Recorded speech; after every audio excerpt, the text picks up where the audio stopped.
السلام عليكم ورحمة الله وبركاته. إن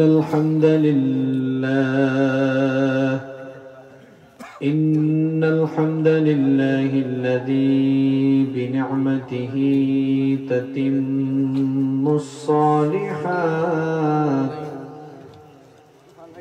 الذي علم القرآن، خلق الإنسان وكرم وعلمه من البيان ما لم يعلم،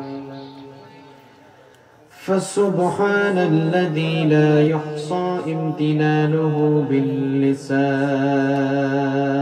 ولا بالقلم.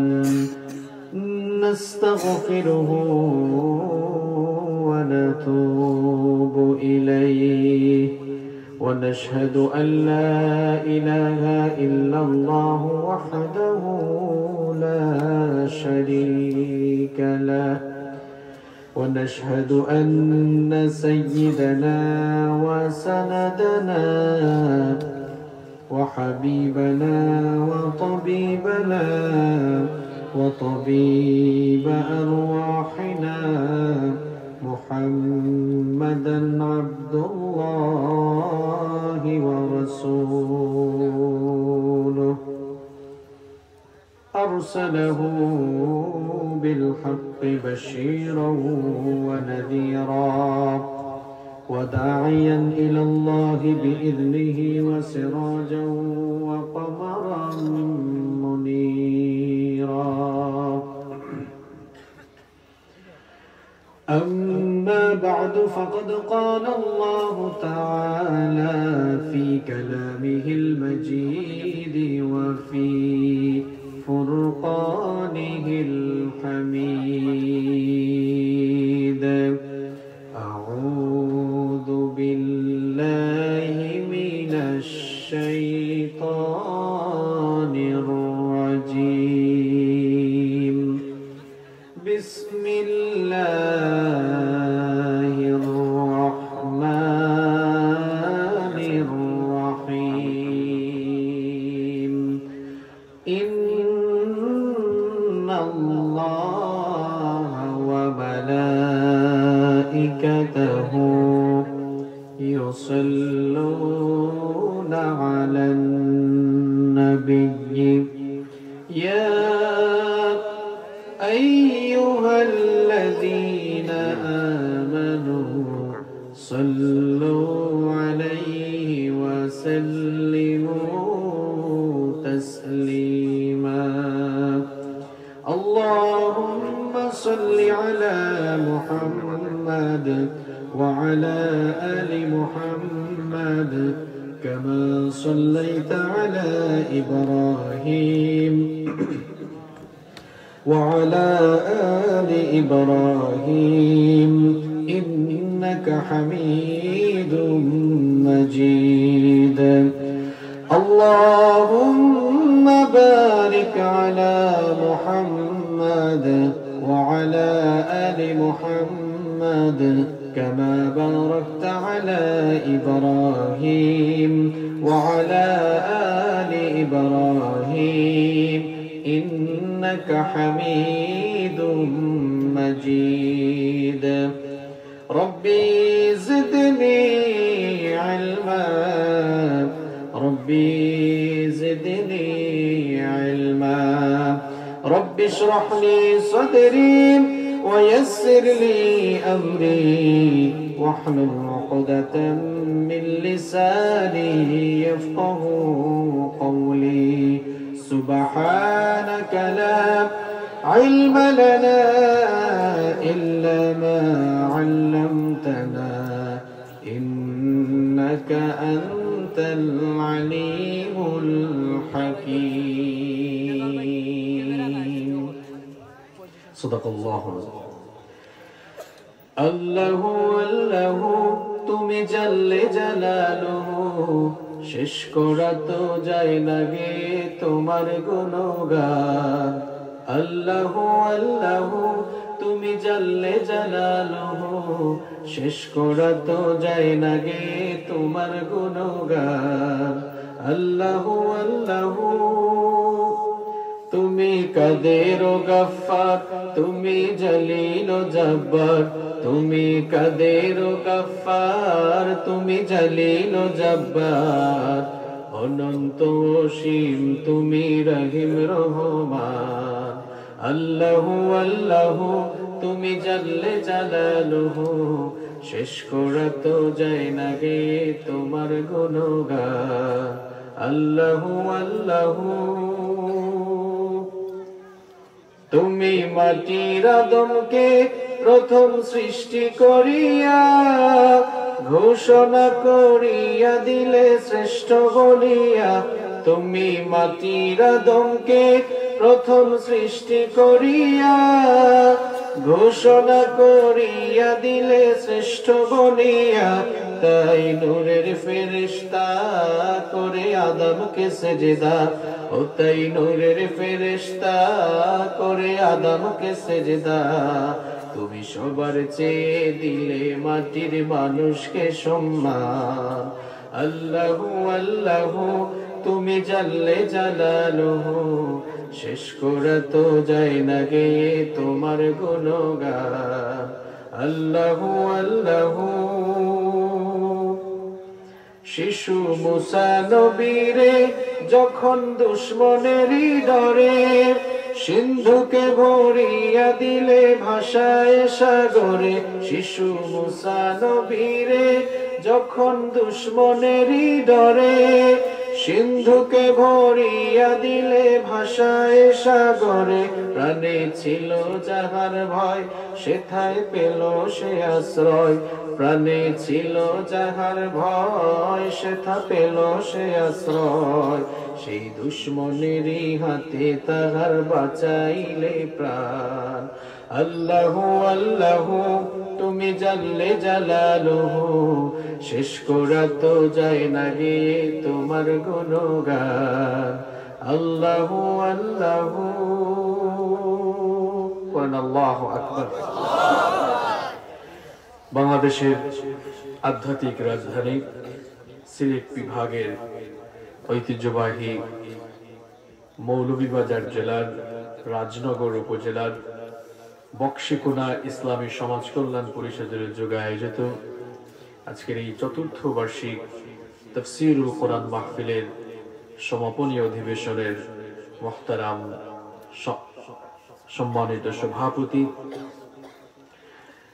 আজকের মাহফিলে উপস্থিত সম্মানিত উলামায়ে কেরাম, আমার সামনে বসা অত্র এলাকার পার্শ্ববর্তী এবং দূর দূরান্ত থেকে আগত আল্লাহর দ্বীন প্রেমী, কোরআন প্রেমী সর্বস্তরের তাওহীদি জনতা, যুগে যুগে আল্লাহর জমিনে আল্লাহর দ্বীনকে প্রতিষ্ঠার জন্য যারা সবচাইতে বেশি অগ্রণী ভূমিকা পালন করেছেন, আমার সম্মানিত যুবক এবং তরুণ ভাইরা, স্কুল, কলেজ, ইউনিভার্সিটি এবং বিভিন্ন মাদ্রাসা পড়ুয়া আমার প্রাণ প্রিয় মেধাবী ছাত্র ভাইয়েরা,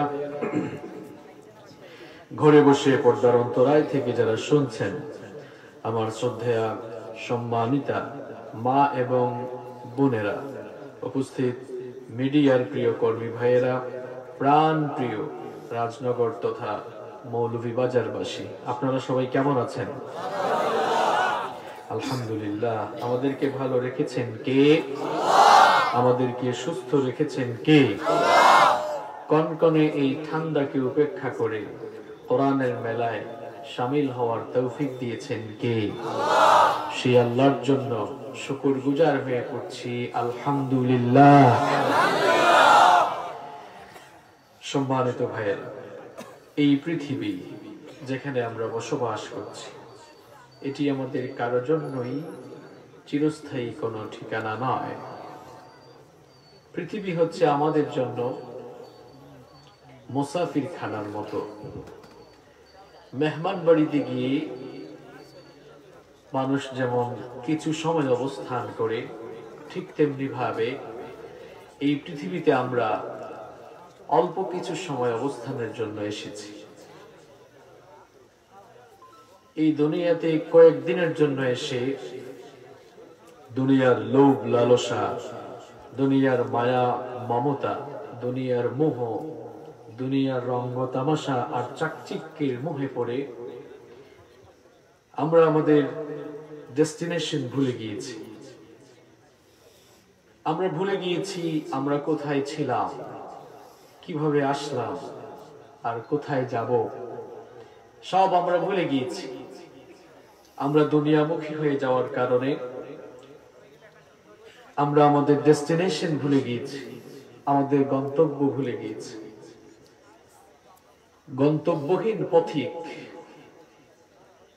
বিপদগ্রস্ত হবে, এটা খুবই স্বাভাবিক। গন্তব্য হারিয়ে ফেললে চলবে না। দুনিয়ায় আসার পরে সামান্য টাকা পয়সা, ক্ষমতা, প্রভাব, প্রতিপত্তি, দুনিয়ার চাকচিক্যের মুহে পড়ে আমরা সবকিছু ভুলে যাচ্ছি। কোথায় ছিলেন আপনি, কিভাবে আসলেন আর কোথায় যাবেন, সব আপনি ভুলে গিয়েছেন। একটু চিন্তা করে দেখেন, কোথায় ছিলেন, কিভাবে এসেছেন আর কোথায় যাবেন। একটু সুন্দর করে চিন্তা করে দেখেন।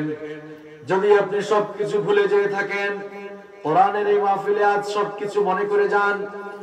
আল্লাহ তাআলা সবকিছু আমাকে আপনাকে স্মরণ করিয়ে দিচ্ছেন। কোরআনে কারীমের ৭৬ নম্বর সূরা সূরাতুদ দাহারের প্রথম আয়াতে রব্বুল আলামিন বলছেন, হাল আতা আলাল ইনসানি হিনুম মিনাদ দাহরি লাম ইয়াকুন শাইআন মাযকুরা। মানুষের জীবনে কি এমন একটি সময় ছিল না যখন সে উল্লেখযোগ্য বিষয় বা বস্তু হিসেবে পরিগণিত ছিল না? তোমার জীবনে এমন একটি সময় ছিল আমাদের কোনো অস্তিত্ব ছিল না, নাম ছিল না, ঠিকানা ছিল না, ঘর ছিল না, বাড়ি ছিল না, কিছুই ছিল না।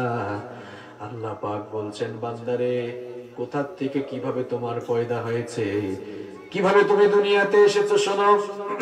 কেমনে তোমাকে সৃষ্টি করা হলো, কিভাবে তোমার পয়দা হলো, কোথা থেকে তুমি কিভাবে এসেছো শোনো। কোরআনে কারীমের 23 নম্বর সূরা সূরাতুল মুমিনুনের 12 নম্বর আয়াত থেকে রব্বুল আলামিন বলছেন, ওয়ালাকাদ খালাকনাল ইনসানা মিন সুলালাতিন মিন তিন সুম্মা জাআলনাহু নুতফাতান ফি قرارٍ مكين ثم خلقنا النطفة علقة فخلقنا العلقة مضغة فخلقنا المضغة عظاما فكسونا العظام لحما। আল্লাহ তাআলা বলছেন, আমি তোমাদেরকে মাটির নির্যাস থেকে সৃষ্টি করেছি। পুরুষের স্পার্ম আর মহিলাদের অভাব, এই দুটোকে মিলে এক ফোঁটা নাপাক পানি তোমার মায়ের গর্ভের ভেতরে সুরক্ষিত জায়গায় আমি রেখে দিয়েছি। আমার প্রিয় ভাইরা শোনেন, কিভাবে আমাদের পয়দা হলো। এক ফোঁটা নাপাক পানি থেকে আমাদের পয়দা হয়েছে। এমন নাপাক পানি, যেই পানি বের হয়ে গেলে মানুষের উপরে গোসল ফরজ হয়ে যায়, এমন নাপাক পানি থেকে আমার আপনার পয়দা হয়েছে। আর দুনিয়াতে আসার পর দাম্ভিকতা আর অহংকারের কারণে মাটিতে যেন আপনার পা পড়ে না এমন অবস্থা হয়ে যায়। সামান্য টাকা পয়সা, প্রভাব, প্রতিপত্তি আর ক্ষমতা পেয়ে সব আপনি ভুলে যান। আপনি আপনার নিজের গন্তব্য ভুলে গিয়েছেন। কিভাবে আপনার পয়দা হয়েছে সব ভুলে গিয়েছেন। কিসের এত বাহাদুরি করেন? সামান্য এক ফোঁটা নাপাক পানি থেকে আপনার পয়দা হয়েছে। এমন নাপাক পানি, যেই পানি বের হয়ে গেলে মানুষের উপরে গোসল ফরজ হয়ে যায়। এক ফোঁটা নাপাক পানি আল্লাহ তাআলা বলছেন, তোমার মায়ের গর্ভের ভেতরে সুরক্ষিত জায়গায় আমি রেখে দিলাম। এরপরে সেই নাপাক পানি ফোঁটাকে আমি জমাট বাঁধা রক্তে পরিণত করলাম। এরপরে সেই জমাট বাঁধা রক্তকে গোশতপিণ্ড বানালাম। তারপরে সেই গোশতপিণ্ডকে বড় একটা হাড্ডিতে রূপান্তর করলাম। তারপরে সেই হাড্ডির উপরে গোশতের পোশাক পরিয়ে দিয়ে সুন্দর একটা স্ট্রাকচার এবার আমি দান করালাম। তোমার চোখ ছিল না, নাক ছিল না, কান ছিল না, ঠোঁট ছিল না, হাত পা ছিল না, কিছুই ছিল না। তোমার মায়ের পেটের ভেতরে আমি তোমার সুন্দর একটা অবয়ব দিলাম, সুন্দর একটা স্ট্রাকচার দিলাম, সুন্দর একটা ফেস কাটিং দিয়ে তোমার মায়ের গর্ভের ভেতরে আমি আল্লাহ তোমাকে বানালাম। সেখানে কিছু কাল তোমাকে অবস্থান করালাম। নির্দিষ্ট সময় যখন ফুরিয়ে গেল, সুম্মা নুখরিজুকুম তিফলা, এরপরে বাচ্চার আকারে বের করে, বাচ্চার আকারে তোমার মায়ের পেটের ভেতর থেকে তোমাকে বের করে এই দুনিয়ার আলো বাতাস দেখালেন কে? আল্লাহ। দেখেন আমার আপনার সৃষ্টি হলো কিভাবে, কোথা থেকে আসছেন আপনি? শুনুন, আল্লাহ তাআলা বলছেন এভাবে অস্তিত্বহীনতা থেকে আমি তোমাকে অস্তিত্ব দিলাম। কিছুই ছিল না তুমি, সেখান থেকে কিছু একটা হয়ে গেল। তুমি তো কিছুই ছিল না, আমি আল্লাহ তোমাকে বানালাম, সুন্দর করে তোমার মায়ের পেটের ভেতরে বানালাম, এরপরে এই দুনিয়াতে নিয়ে আসলাম। দুনিয়াতে আসার পর তোমরা তোমাদের পরিণতি অনেকে ভুলে যাও, পরিণতি ভুলে যেও না। তোমরা দুনিয়াতে আসার আগে দেখো যারা দুনিয়াতে এসেছে কেউ থাকে নাই, তারা চলে গিয়েছে। তোমরা যারা এসেছো তোমাদের পরিণতি কি হবে শোনো, সুম্মা ইন্নাকুম বা'দা যালিকা লামাইতুন, এখানে থাকবা না তোমরা, অতঃপর তোমরা মরে যাবে, সবাই মৃত্যুবরণ করবে, মৃত্যুর স্বাদ আস্বাদন করবে। এই দুনিয়াতে আসার আগে আমরা আরো দুটি পর্যায় অতিক্রম করে এসেছি, এখন 3 নম্বর পর্যায়ে আছি। এই 3 নম্বর পর্যায় শেষ হলে আরো দুটি পর্যায় আছে। তার মানে হচ্ছে মানুষের জন্য টোটাল 5টি পর্যায় রয়েছে। 1 নম্বর হলো আমরা সকলে আলমে আরওয়াহ, রূহের জগতে ছিলাম। রূহের জগৎ থেকে ইন্তেকাল করে, ইন্তেকাল আরবি শব্দ, এর বাংলা অর্থ হচ্ছে স্থানান্তর হওয়া, এক জায়গা থেকে আরেক জায়গায় চলে যাওয়া। রূহের জগৎ থেকে ইন্তেকাল করে আমরা দ্বিতীয় জগতে প্রবেশ করলাম, যেটিকে বলা হয় আলমে আরহাম, মায়ের রহম, মায়ের পেটের জগৎ। সেখানে আমরা 9 মাস কিংবা 10 মাস অথবা 10 মাস 10 দিন থাকলাম, এরপরে সেখানেও থাকলাম না, ইন্তেকাল করে দুনিয়াতে চলে আসলাম। দুনিয়াতে আসার পরে আমাদের নির্দিষ্ট সময় ফুরিয়ে যাওয়ার পর আমরা চতুর্থ জগতে ইন্তেকাল করে চলে যাই, সেটাকে বলা হয় আলমে বারজাখ, বারজাখের জীবন কিংবা কবরের জীবন। কবরে গিয়েও আমরা থাকবো না, সেখানে ডে অফ রিসারেকশন, পুনরুত্থান দিবস পর্যন্ত কবরে থাকবো। ইসরাফিলের সিংহার ফুৎকার যখন শুরু হবে, দুনিয়া লন্ডভন্ড মেসাকার চূর্ণ বিচূর্ণ হয়ে যাবে, আর ইসরাফিলের সিংহার ফুৎকারে কবর থেকে উঠে মানুষেরা হাসরের ময়দানে গিয়ে সমবেত হবে। তাহলে বুঝে থাকলে জবাব দেন তো, আমি আপনি আমরা সকলেই যারা আছি, আমাদের সবার জন্য কয়টি পর্যায়ে রয়েছে? 5টি পর্যায়ে রয়েছে। এখন কত নাম্বার পর্যায়ে আছে? এই 3 নাম্বার পর্যায়ে এসে আগের কথাও ভুলে গিয়েছেন, পরের কথাও ভুলে গিয়েছেন। স্মরণ করিয়ে দিয়েছিলাম কোথায় ছিলেন, কিভাবে আসলেন, কোথায়। আল্লাহ তাআলা বলছেন এখানে থাকবা না, মরে যাবা। কবরে গিয়েও তোমরা সারা জীবন থাকবা না।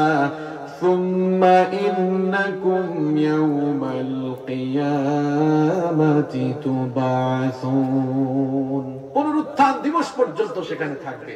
এরপরে পুনরুত্থান দিবস শুরু হলে কবর থেকে উঠিয়ে হাসরের ময়দানে আমাদেরকে একত্রিত করবেন কে? তার মানে বোঝা গেল আমি আপনি যেখানে আছি এটা আমাদের আসল ঠিকানা। আপনারা মেহমান বাড়িতে এসে নিজের বাড়ির খবর ভুলে গিয়েছেন। কোন মানুষ যদি মেহমান বাড়িতে এসে নিজের বাড়ির খবর ভুলে যায়, তাকে আপনারা কি বলেন? পাগল বলবেন না? আমরা কি পাগল হতে চাই? আপনাদের কথাই মেনে নিলাম, আমরা কি পাগল হতে চাই? নিজের গন্তব্য ভুলে গেলে চলবে না। মৃত্যু আমাদের জন্য অপেক্ষা করছে, ইমিগ্রেশন কমপ্লিট করে আমরা ফ্লাইটের জন্য অপেক্ষা করছি। আপনাদের এলাকার অনেক মানুষেরা দেশের বাহিরে থাকেন, আপনারাও দেশের বাহিরে যান। দেশের বাহিরে যখন আমরা যাই, ইমিগ্রেশন কমপ্লিট করে ফ্লাইট ছাড়ার আগ পর্যন্ত একটি রুমে বা একটি জায়গায় আমরা অবস্থান করি, এটিকে বলা হয় ওয়েটিং রুম, তাই না? এই দুনিয়া যেখানে আপনি আমরা বসবাস করছি, it's like a waiting room. এটাও হচ্ছে ওয়েটিং রুমের মতো। ফ্লাইট শুরু হওয়ার আগ পর্যন্ত মানুষ ওয়েটিং রুমে থাকে, নাকি সারা জীবন থাকা যায়? আপনি আমি এখন ওয়েটিং রুমে আছি, আমাদের ইমিগ্রেশন কমপ্লিট হয়ে গিয়েছে। আপনারা বলবেন যে কিভাবে আমাদের ইমিগ্রেশন কমপ্লিট হলো? যেদিন আপনি আমি মায়ের পেট থেকে বের হয়েছি সেদিনই আমরা ইমিগ্রেশন ক্রস করে চলে এসেছি, এখন ওয়েটিং রুমে আছি। মালাকুল মউত যখন ফ্লাইট অর্থাৎ মৃত্যুর টিকিট নিয়ে আসবেন, দুনিয়ার সবকিছুর মায়া মমতাকে ত্যাগ করে এই ফ্লাইটের মাধ্যমে পরপারে পাড়ি জমাতে হবে। মৃত্যু আমাদের সকলের জন্য অবধারিত। মানুষের জীবনে যতগুলো সত্য রয়েছে তার মধ্যে সর্বাপেক্ষা বস্তুনিষ্ঠ, অলঙ্ঘনীয়, অনিবার্য মহাসত্য হচ্ছে মৃত্যু। মৃত্যু আমাদের সকলের সামনে আসবেই আসবে। মৃত্যু নামক এই ফ্লাইট আসার পরে এই দুনিয়ার সমস্ত রং তামাশা বন্ধ হয়ে যাবে। মৃত্যুর 8টি বৈশিষ্ট্য রয়েছে। সবাই বলেন তো, মৃত্যুর কয়টি বৈশিষ্ট্য রয়েছে? 8টি বৈশিষ্ট্য রয়েছে। নাম্বার 1, 1 নম্বর হচ্ছে everyone will take the test of death. প্রত্যেক প্রাণসত্তাকে মৃত্যুর স্বাদ আস্বাদন করতে হবে। মৃত্যু এমন একটি বিষয়, মৃত্যু এমন একটি পেয়ালা যেখান থেকে আপনাকে পান করতেই হবে। দুনিয়াতে আসার পরে মানুষ যেন তার পরিণতির কথা ভুলে না যায়, মানুষ যেন মৃত্যুর কথা ভুলে না যায়, মৃত্যুর ব্যাপারে মানুষ যেন গাফেল হয়ে না যায়, উদাসীন হয়ে না যায়। এজন্য রব্বুল আলামিন কোরআনে কারীমের ভিন্ন ভিন্ন 3টি সূরার ভিন্ন 3টি আয়াতে একই কথা বারবার বললেন, কুল্লু নাফসিন যায়িকাতুল মাউত, every soul will take the test of death. প্রত্যেক প্রাণসত্তাকে মৃত্যুর স্বাদ আস্বাদন করতে হবে। আরবের এক প্রখ্যাত কবিতায় খুব চমৎকার করে লিখেছেন, আল মাউতু কাসুন কুল্লু নাসিন শারিবুন, আল মাউতু কাসুন কুল্লু নাসিন শারিবুন, ওয়াল কবরু বাইতুন কুল্লু নাসিন দাখিলুন। মৃত্যু হচ্ছে এমন একটি পেয়ালা যে পেয়ালা থেকে সকলেই পান করবে, আর কবর হচ্ছে এমন একটি বাড়ি যেই বাড়িতে সকলেই প্রবেশ করবে। প্রত্যেক দিন মসজিদের মাইক থেকে কত মানুষের মৃত্যুর এলান আপনারা শোনেন। প্রত্যেক দিন কত মানুষের মৃত্যুর খবর মসজিদের মাইকে ঘোষণা করা হয়। এইরকম বিভিন্ন মানুষের মৃত্যুর খবর শুনতে শুনতে এমন একটা দিন আসবে যখন মসজিদের মাইক থেকে ঘোষণা করা হবে আপনিও দুনিয়া থেকে বিদায় নিয়েছেন। এমন একটা সময় আমাদের জীবনে আসবে কিনা? প্রত্যেক দিন কত মানুষের জানাজায় আপনারা যান, কত মানুষকে আপনারা জানাজা দিয়ে মাটির নিচে শুইয়ে দেন, কত মানুষের জানাজায় যান, কত মানুষকে দাফন করান। এমন একটা সময় চলে আসবে যখন আপনার দেহ থেকে কাপড় খুলে সাদা কাপড় দিয়ে আপনাকে পেঁচিয়ে আপনার লাশ আপনার মরদেহ খাটিয়ায় বহন করে মানুষ আপনার মরদেহ জানাজা দেওয়ার জন্য নিয়ে যাবে। এরপরে কবরের নিচে আপনাকে শুইয়ে রেখে আসবে। এমন একটা সময় আসবে কিনা? মৃত্যুর 1 নম্বর বৈশিষ্ট্য হলো এই মৃত্যু আপনার আমার সকলের কাছে আসবেই আসবে। মৃত্যুর কয়টা বৈশিষ্ট্যের কথা বলেছিলাম? সবাই জবাব দিলেন না তো, মুখও ঠাটা পড়ছে নাকি? মৃত্যুর কয়টা বৈশিষ্ট্য বললাম? কয়টা? একটা। এখনো কথা বলে না। কয়টা বলছি? কথা না বললে তো ঠান্ডা যাবে না। এই দেখেন আমার পুরো ঠান্ডা লাগতেছে না, কথা বলতেছি যে।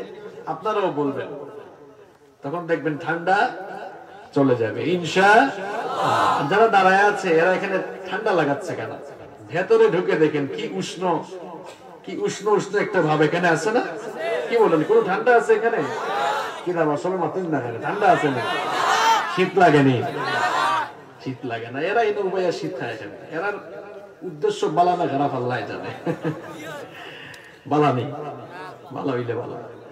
আচ্ছা, মৃত্যুর কয়টি বৈশিষ্ট্য বললাম? কয়টা মুখস্থ করতে হবে? 1 নাম্বার, এটি আমাদের কাছে আসবে, এর স্বাদ আমরা গ্রহণ করব। নাম্বার 2, 2 নাম্বার হচ্ছে no one can escape from death. মৃত্যু থেকে কেউ পালিয়ে বাঁচতে পারবে না। আপনার বিরুদ্ধে মামলা দেওয়া হয়েছে, হঠাৎ করে রাতের বেলা পুলিশ আসলো, পুলিশ আসার খবর শুনে আপনিও বাড়ির পেছনের দরজা দিয়ে পালিয়ে গ্রেফতার থেকে রেহাই পেলেন। কিন্তু ভাইরা বুঝে শুনে জবাব দেন তো, মালাকুল মউত আসলে পালিয়ে গিয়ে কোন জায়গায় বাঁচা যাবে নাকি? আল্লাহ তাআলা কোরআনে কারীমের 4 নাম্বার সূরা সূরাতুন নিসা এর 78 নম্বর আয়াতে বলছেন, আইনামা তাকুনু ইউদরিকুমুল মাউতু ওয়ালাউ কুনতুম ফি বুরুজিম মুশাইয়াদা। যেখানেই থাকো না কেন আর যে অবস্থায় থাকো না কেন, মৃত্যু তোমাদের সঙ্গে মোলাকাত করবে, সাক্ষাৎ করবে। এমনকি মৃত্যু থেকে বাঁচার জন্য উঁচু কোনো টিলায় যদি গিয়ে অবস্থান নাও, আর যদি মনে করো সেখানে গিয়ে মৃত্যুর হাত থেকে রেহাই পাবা, এমন ধারণা পোষণ করো না। মৃত্যুর হাত থেকে রেহাই পাওয়া যাবে না। মৃত্যুর হাত থেকে রেহাই পাওয়া যাবে না। আবার দেখেন কোরআনে কারীমের 62 নাম্বার সূরা সূরাতুল জুমুআ এর 8 নম্বর আয়াতে রব্বুল আলামিন বলছেন, কুল ইন্নাল মাউতাল্লাযী তাফিরুনা মিনহু ফাইন্নাহু মুলাকীকুম সুম্মা তুরাদ্দুনা ইলা আলিমিল গায়বি ওয়াশ শাহাদাতি ফায়ুনাব্বিউকুম বিমা কুনতুম তা'মালুন। আরবের প্রখ্যাত কবি জুহাইর তার কবিতায় কয়েকটি লাইন খুব সুন্দর করে লিখেছেন, যা এই আয়াতের ভাবার্থ হয়ে গেল। তিনি তার কবিতায় খুব চমৎকার করে লিখেছেন, ওয়ামান হাবা আসবাবাল মানায়া ইয়ানালহু ওয়ামান হাবা আসবাবাল মানায়া ইয়ানালহু ওয়া ইয়রকা আসবাবাস সামাআ বিসুল্লামি। কবি খুব চমৎকার করে বলছেন, মরণ থেকে পালাও তুমি, সেই মরণ তোমায় লইবে গিরি। যদিও সুদূর আকাশ পানে লোকাও সেথায় লাগে সিঁড়ি। এই মহারোগের ঔষধ নাই, এই মহারোগের চিকিৎসক নাই, নাই সেই ঔষধ জগতে। খুঁজিয়া কাতর হইলে কি হবে, পারিবে না তারে ফেরাতে। মৃত্যুর কোন ট্যাবলেট আছে? কোন ভ্যাকসিন আছে? যদি থাকতো মানুষ সব ভ্যাকসিন আর সব ঔষধ বাদ দিয়ে মৃত্যুর মেডিসিনটা আগে সেবন করতো। মানুষ তো মরতে চায় না, বাঁচার জন্য কত কিছু করে। কিন্তু আপনারা বলেন, মৃত্যু থেকে বাঁচার কোন ঔষধ আছে? পুলিশের হাত থেকে পালিয়ে বাঁচা গেলেও মালাকুল মউতের হাত থেকে পালিয়ে বাঁচা যায় না।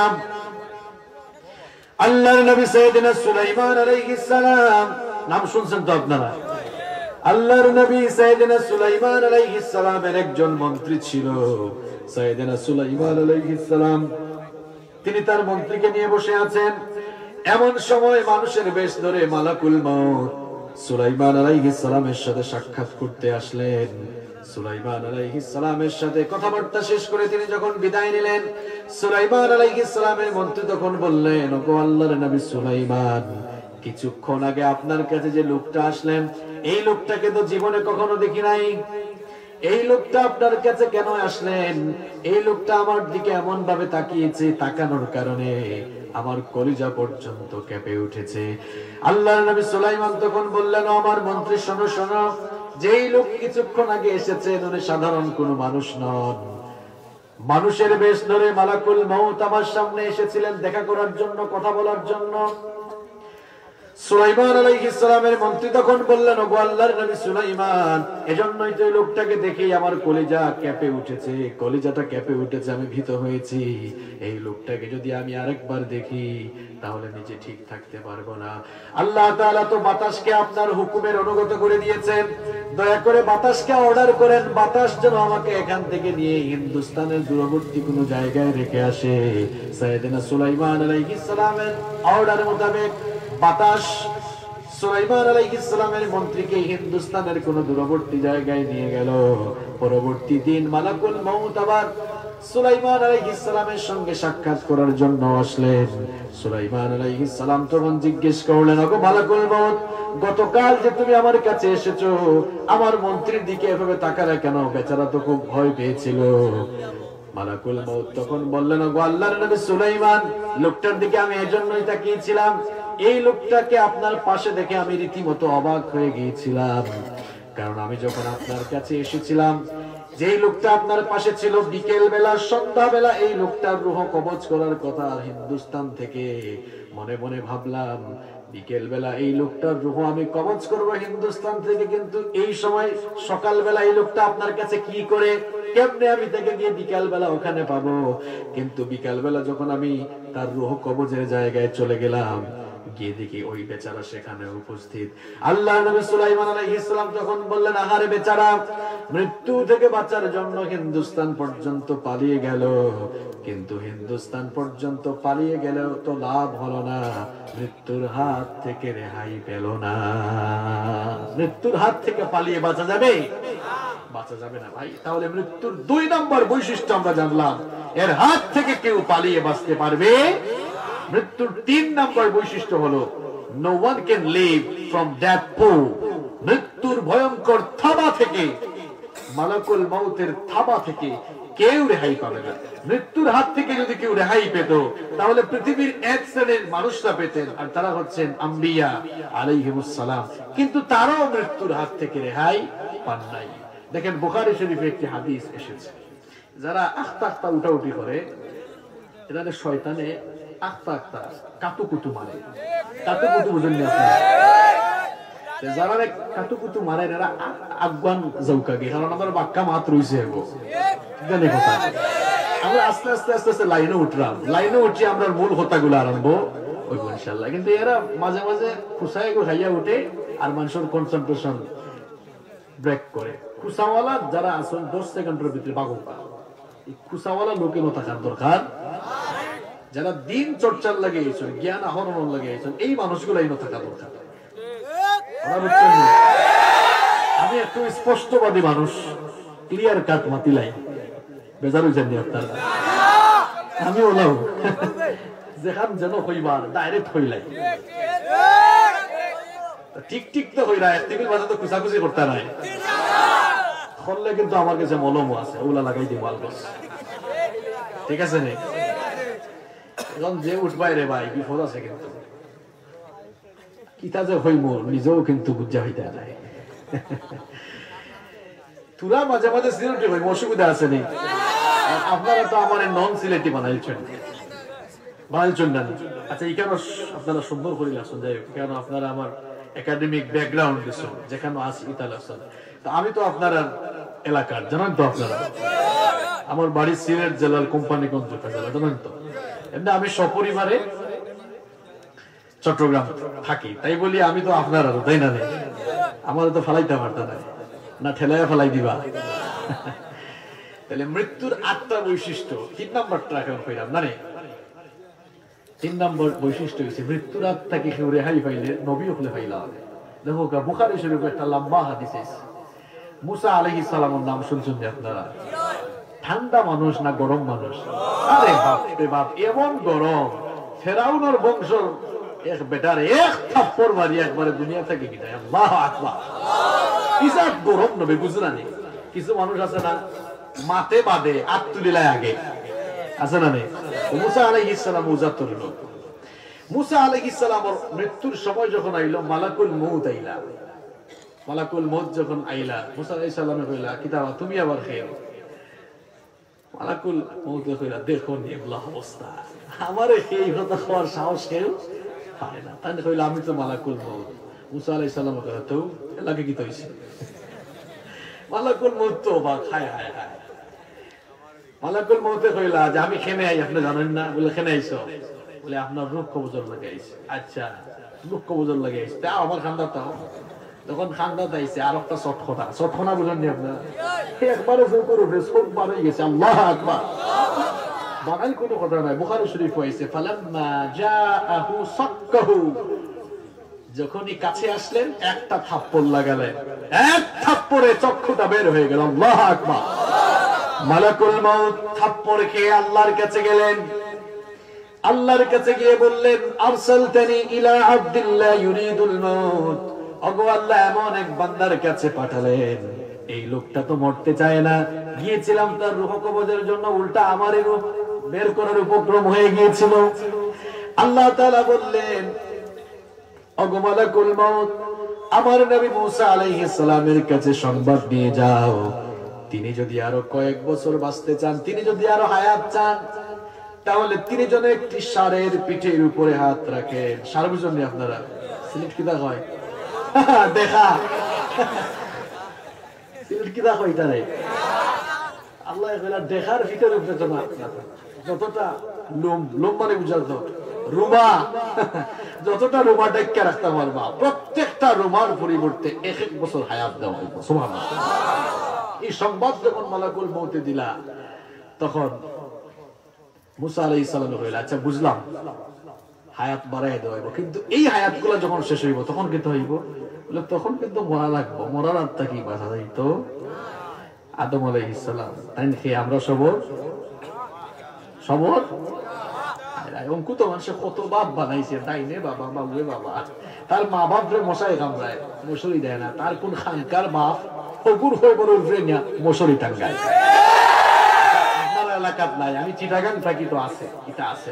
তার মা বাপ রে মশাই কামড়ায়, মশারে কিনে দেয় না, ও তার বাপ রে নিয়ে দেয়। নাদান কোরআন। আমার লাগে আপনার লাগে সবচেয়ে বড় ফির আমার মা, আমার বাপ। মা বাবার চাইতে বড় ফির দুনিয়াতে আর কেউ।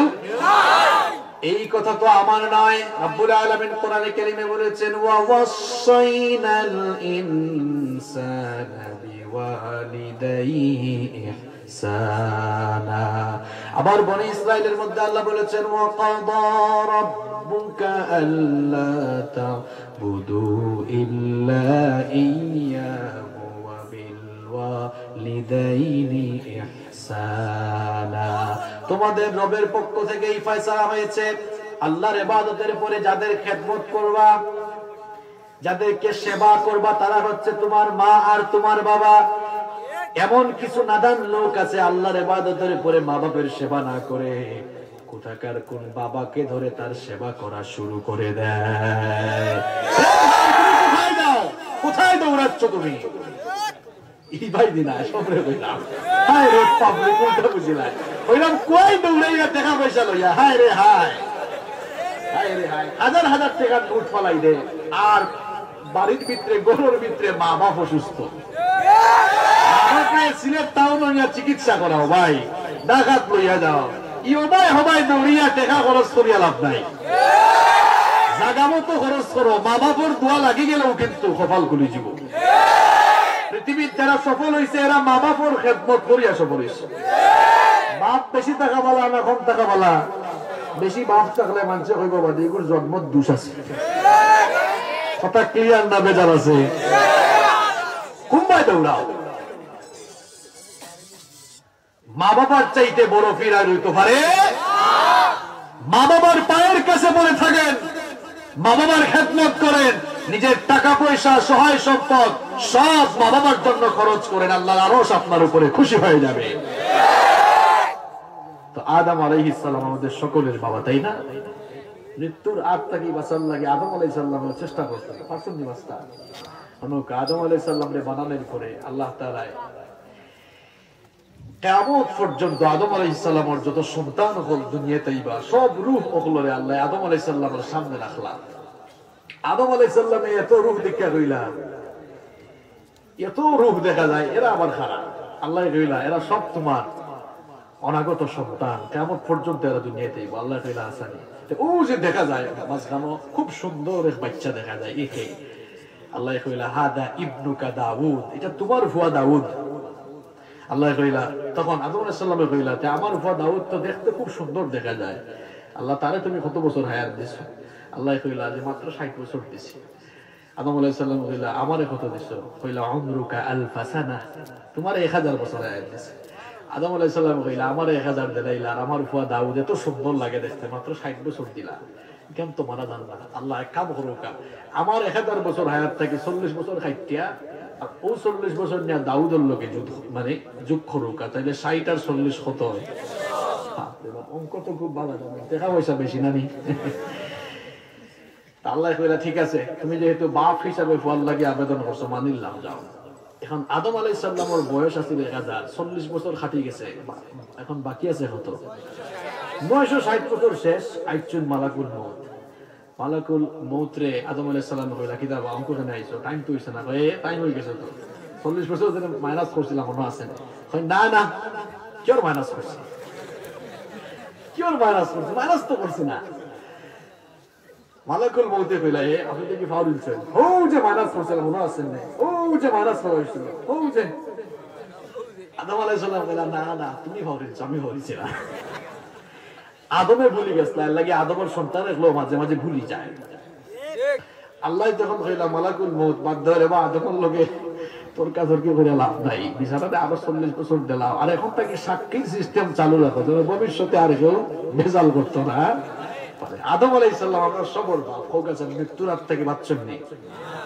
দুইটা ঘটনা কইলাম আপনারা আশাই ভালো লাগে না শিক্ষা দেওয়া লাগে তোরা সিলেটিও কইলাম রাগ করছেন নি আপনারা এই যে দুটো ঘটনা আমরা শুনলাম কি বুঝতে পারলাম আমরা পৃথিবীর বড় বড় নবীরাও মৃত্যুর হাত থেকে রেহাই আমরা কিভাবে বাঁচবো বলেন আমরাও মৃত্যুর হাত থেকে রেহাই পাবো তাহলে মৃত্যুর 3 নম্বর বৈশিষ্ট্য হলো এই মৃত্যুর থাবা থেকে কোনো মানুষ রেহাই পাবে মৃত্যুর 4 নম্বর বৈশিষ্ট্য হলো the time of death is determined and it doesn't come with anyone's permission আল্লাহ তাআলা বলছেন মৃত্যুর সময়কে নির্ধারণ করে দিয়েছেন কে আল্লাহ মৃত্যু কোনো পারমিশন নিয়ে আসে পারমিশন নিয়ে আসে না আপনি যেই হন পারমিশন নিয়ে আসবে না বাপ রে বাপ চেয়ারম্যান ইয়ার এমপি সাহেব ইয়া কত অনুমতি লাগে আপনার কাছে যাইতে হলে আইতাম নি চেয়ারম্যান সাহেব আইতাম নি হোকাসন মালাকুল মউতে কইবানি এরে সাহেব আইতাম নি আল্লাহ কইবানি আনা আপনার এলাকার মেইন রোড আইয়া কইবানি জি আইতাম নি আমি অনুমতি দিছেন আল্লাহ অনুমতি চাইবানি কোন অনুমতির প্রয়োজন হবে না কোরআনে কারীমের 7 নম্বর সূরা সূরাতুল আরাফের 34 নম্বর আয়াতে রব্বুল আলামিন বলছেন ওয়ালিকুল্লি উম্মাতিন আজাল ফাইযা জাআ আজালুহুম লা ইস্তাখিরুনা সাআতাও ওয়া লা ইস্তাকদিমুন আল্লাহ তাআলা বলছেন প্রত্যেকের জন্য অবকাশের নির্ধারিত সময় রয়েছে সেই সময় যখন ফুরিয়ে যাবে মৃত্যুর সময় যখন হয়ে যাবে তখন মৃত্যুর সময় থেকে কিছু সময় বাড়ানো হবে না কমানো হবে না একেবারে যথা সময়ে মানুষ মৃত্যুর কোলে ঢলে পড়বে মৃত্যুর সময়টা নির্ধারণ করে দিয়েছেন কে আল্লাহ মৃত্যুর 5 নম্বর বৈশিষ্ট্য হলো the place of death is determined by almighty Allah মৃত্যুর স্থান কোন জায়গায় আপনি মারা যাবেন সেই জায়গাটিও নির্ধারণ করে দিয়েছেন কে কোন জায়গায় আপনি মারা যাবেন সেটাও আমরা জানি না একজন জানেন তিনি কে আল্লাহ তাআলা কোরআনে কারীমের 31 নম্বর সূরা লুকমানের 34 নম্বর আয়াতের শেষাংশে বলছেন ওয়া মা তাদরি নাফসুম বিআইয়ি আরদিন তামুতু ইন্নাল্লাহা আলিমুন খাবীর কোন মানুষ জানে না কোন জায়গায় সে মারা যাবে কোন জায়গায় কোন মানুষ মারা যাবে সেটা কোন মানুষ কিংবা প্রাণসত্তা জানে না আপনি গরুর ভিতরে মরবা না রাস্তা ভরিয়া মরবা আর কপালও খারাপই থাকলে তো একবারে টাঙ্কির উপরে ভরিয়া মারা লাগতে পারে ঠিক না শুধু ভয়লেও যে আপনি খালি ইসলামের বিরোধিতা ইসলামের বাস দেওয়ার চেষ্টা করেন কপালও কিন্তু খারাপই থাকলে একেবারে খাঁচা বাসাই হই নাই একেবারে টাঙ্কির উপরে ভরিয়া মারা লাগবে তাত্তি বুঝেন তো আপনারা পৃথিবীর বহুত হারাম দাদা অভাব তাত্তির উপরে ভরিয়া পড়ছে আমি নাম কইলাম বহুত হারাম দাদার বহুত ইসলাম বিরোধী হল তাত্তির উপরেও মরছে নাম আর কইলাম না তুকাই তুকাই আপনারা বার করবা খাবো তো ইনশাল্লাহ এটা হারামি বন্ধ করুক আর না কপালও খারাপই থাকলে কিন্তু ওগুলা তাত্তির উপরেও যাওয়া লাগবে ঠিক নেই কোন জায়গা আমরা মরবো কেউ জানি জানেন নে কি অ্যাক্সিডেন্ট হইয়া মরবো, কি বাড়িত মরবো, না উসমানী মেডিকেলও মরবো, না ডাকাত মরবো, না মাউন্ট এলিজাবেথ, কোন জায়গার যে মরবো একজন ছাড়া কেউ জানেন না, তিনি কে? তাহলে মৃত্যুর 5 নাম্বার বৈশিষ্ট্য আমরা জানলাম। মৃত্যুর স্থানটাও নির্ধারণ করেছেন কে? মৃত্যুর 6 নাম্বার বৈশিষ্ট্য হলো Almighty Allah creates the need at the place of death. আল্লাহ তাআলা বলছেন যেই জায়গাতে মানুষ মারা যাবে ওই জায়গাতে একটি প্রয়োজন সৃষ্টি করে দেন কে? উদাহরণস্বরূপ মৌলভীবাজার, আপনার মৃত্যু আল্লাহ লিখে রাখছেন। যে সময় মরতা ওই সময় মৌলভীবাজারের দিকেও আপনার দৌড়াদৌড়ি আরম্ভ হইব, কারণ ওখানেও আপনার মরণ লেখা আছে।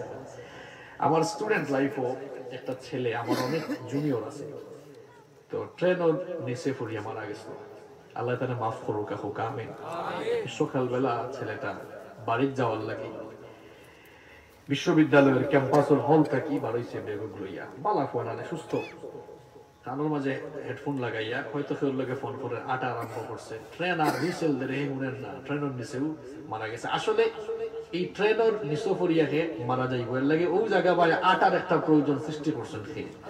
এটা একটা এক্সাম্পল দিলাম আর কি, যে যেই জায়গাটা আপনার মরণ এই জায়গাটা আল্লাহ আপনার যদি উসমানী মেডিকেল মরণ নাই এমন এক রূপ দিবা আল্লাহ, ইনো মৌলভীবাজার খামাইতো নাই, ডাক্তারের লগাইবা সফাতে লিয়ে দাও, ইয়ত উসমানে লিয়ে দাও। আর যদি ঢাকা মেডিকেল থাকে উসমানে ইয়র লগাইবা, ডাক্তারের লগাইবা, আমরা পারতাম না, সকাল বাগইন তোলে, ঠিক নেই? তাহলে যেই জায়গা মৃত্যু আপনার লেখা আছে এই জায়গা প্রয়োজন সৃষ্টি করেন কে? কিতা উঙ্গানি হচ্ছে না, কিতা তাকবীর দেয় উঙ্গানি ছুটাই না নেই? উঙ্গানি হননি আপনারা না জীবনে হন? হ্যাঁ আচ্ছা ঠিক আছে। আমরা দুই ভাবে একটা তাকবীর আমরা দিলাই। পয়লা যারা বিয়া করেছেন এরা, বাদে যারা বিয়া করছেন না তারা দেখি যান খারাপ চার্জ বেশি। বিয়াইটা যারা এরা না অবিবাহিত যারা এরা, আবার বিবাহিত সব রেডি নেই। আমিও আপনারা বলো মান সম্মান যেন রক্ষা হয় এমন ভাবে স্লোগানটা দিবা, দেখি কেমন এনার্জি আছে। লিল্লাহি তাকবীর, মান সম্মান আমি আল্লাহ জানে। দেখি অবিবাহিত ভাই এখন তোমরা যারা বিয়া করছো না তোমরাও করবা, ঠিক নেই? বিয়ার কথা হলে জোয়ান ফান যে খুশি হয়। দেখি অবিবাহিত যারা একটা স্লোগান জ্বালাও চাই, লিল্লাহি তাকবীর। ফুল চার্জ আছে এখন, তো তোমরা মানে তো চার্জ থাকলো, বিয়া করছো না, যারা বিয়া করেন যারা চার্জ তো কিছু কমার কথাও, ঠিক নেই? যারা ঘুমাইছে গেছে কি মালা করে যাও কি আপনার সবাই মিল্লা দিলে একটা লিল্লাহি তাকবীর। আর আসেনি ঘুম আসেনি? তাহলে মৃত্যুর 8টা বৈশিষ্ট্য হওয়াত আসলাম, কটা হয়েছি? মাশাআল্লাহ 6টা। মনে রাখেন আপনারা, বুঝে যার খুব জ্ঞান ধরি আছে। এরপরে 7 number, the decision of death is determined by Almighty Allah. মৃত্যুর সিদ্ধান্ত এটা জমিন থেকে হয় না, মৃত্যুর সিদ্ধান্ত আসমান থেকে আল্লাহর তরফ থেকে আসে। এজন্য আল্লাহ তাআলাকে যারা ভয় করে চলে তারা পৃথিবীর কোনো বাতিল শক্তির পরোয়া করে না, কারণ তারা ভালো করেই জানে যদি আল্লাহর তরফ থেকে মৃত্যুর ফয়সালা না হয় আমাকে কেটে টুকরো টুকরো করে ফেলা হলেও আমার মরণ হবে না। কথা ঠিক না বেঠিক? আল্লাহ তাআলা যদি আপনার মৃত্যুর ফয়সালা না করেন, আপনারাই বলেন তো ওই মানুষটাকে যদি কেউ কেটে হাজার হাজার পিস করে ফেলে মারতে পারবে কেউ? কারণ মৃত্যুর ফয়সালা আসে না, এই জন্য মারা যায় না। আমার ভাইয়েরা, এই জন্য আল্লাহর দ্বীনের পথে যারা চলে, আল্লাহর দ্বীনের পথের মুজাহিদ যারা, এরা মৃত্যুকে তাদের চোখের সামনে দেখলেও তারা মৃত্যুকে ভয় পায় না, বরং আল্লাহকে ভয় পায়।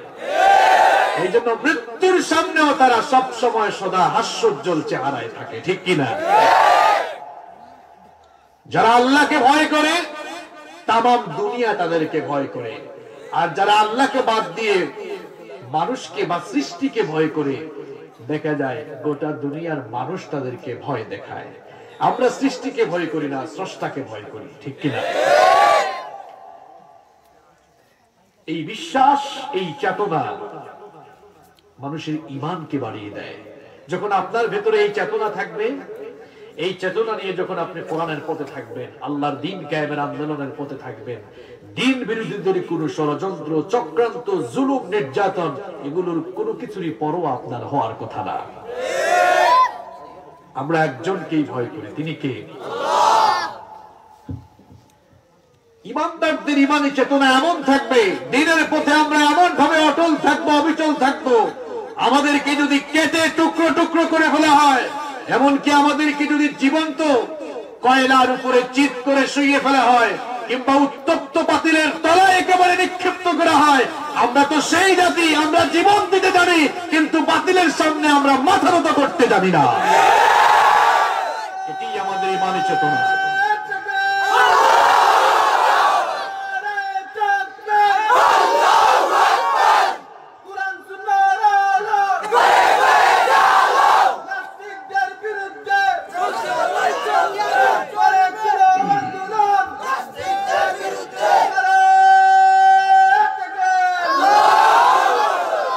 আল্লাহ কবুল করুন, বলেন আমিন।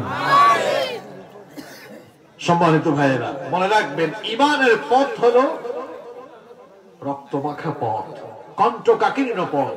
ইমানের পথ কোনদিনও ফুল বেছানো কিংবা কুসুমাস্তীর্ণ ছিল না। অনেকে বলে আমরাও তো দিনের দাওয়াত দেই, কই আমাদের উপরে তো কোনো বালা মুসিবত আসে না।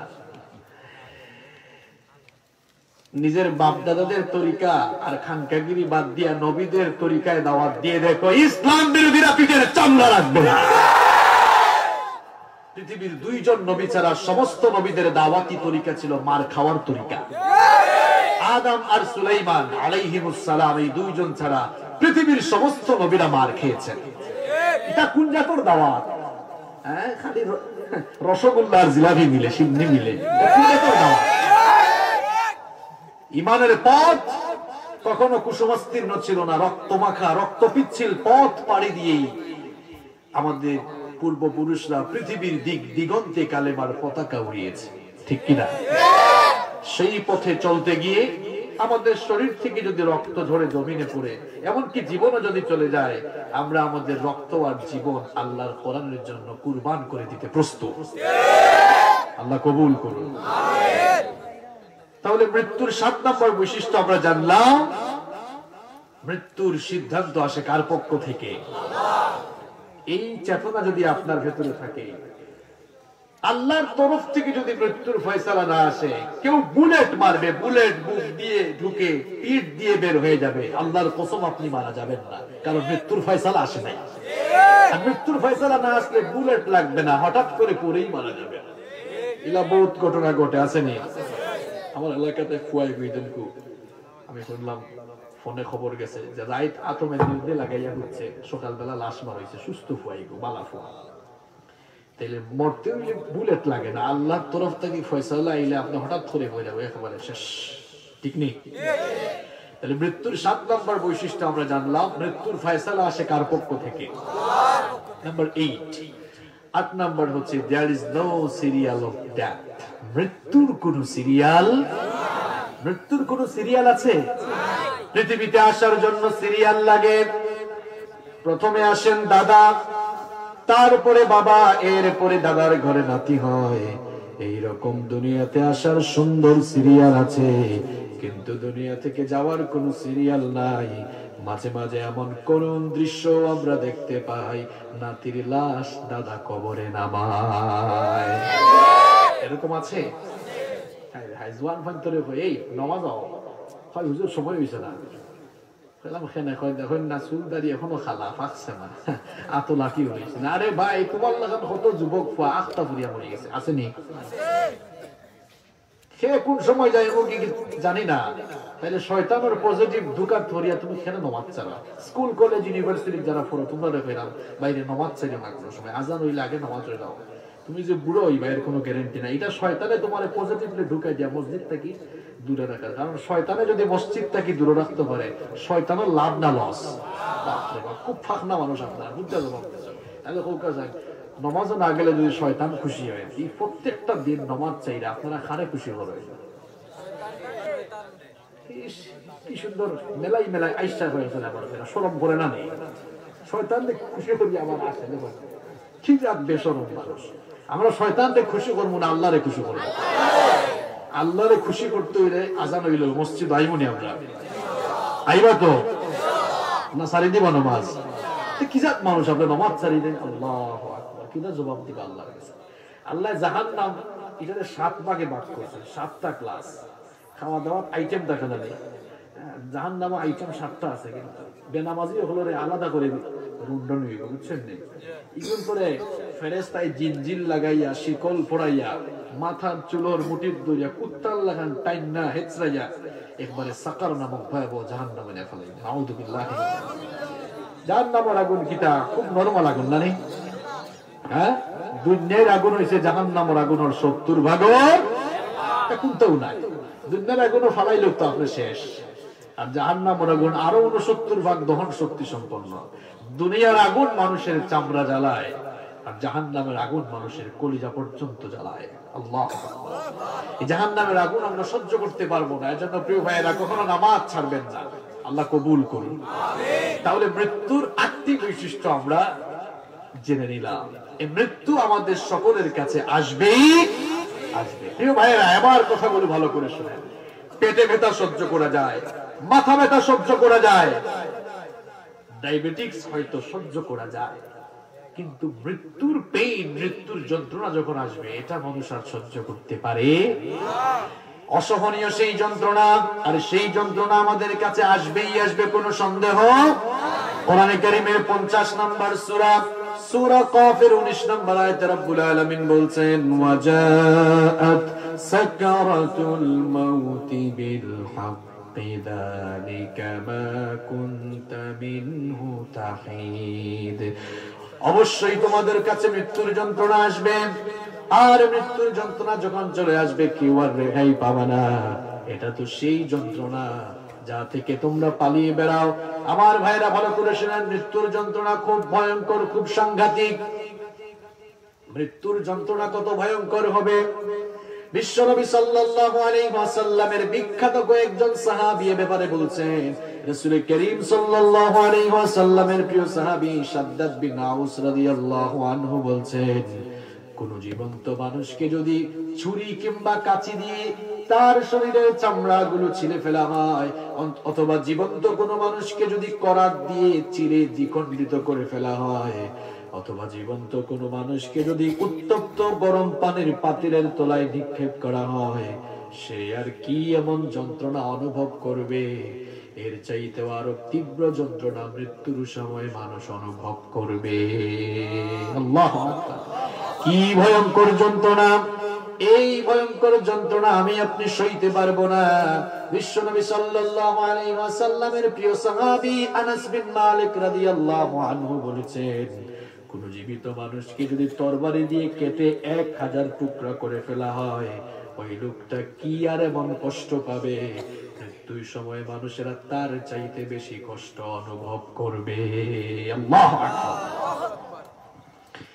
বিশ্বনবী সাল্লাল্লাহু আলাইহি ওয়াসাল্লামের প্রিয় সাহাবী আমর ইবনুল আস রাদিয়াল্লাহু আনহু যখন মৃত্যুশয্যায়, তার ছেলে আব্দুল্লাহ বিন আমর ইবনুল আস রাদিয়াল্লাহু আনহু বললেন, ওগো আমার প্রিয় বাবা, মৃত্যুর বিছানায় আপনার অনুভূতি যদি আমাদের সাথে শেয়ার করেন, তাহলে তো সবাই জানতে পারতো।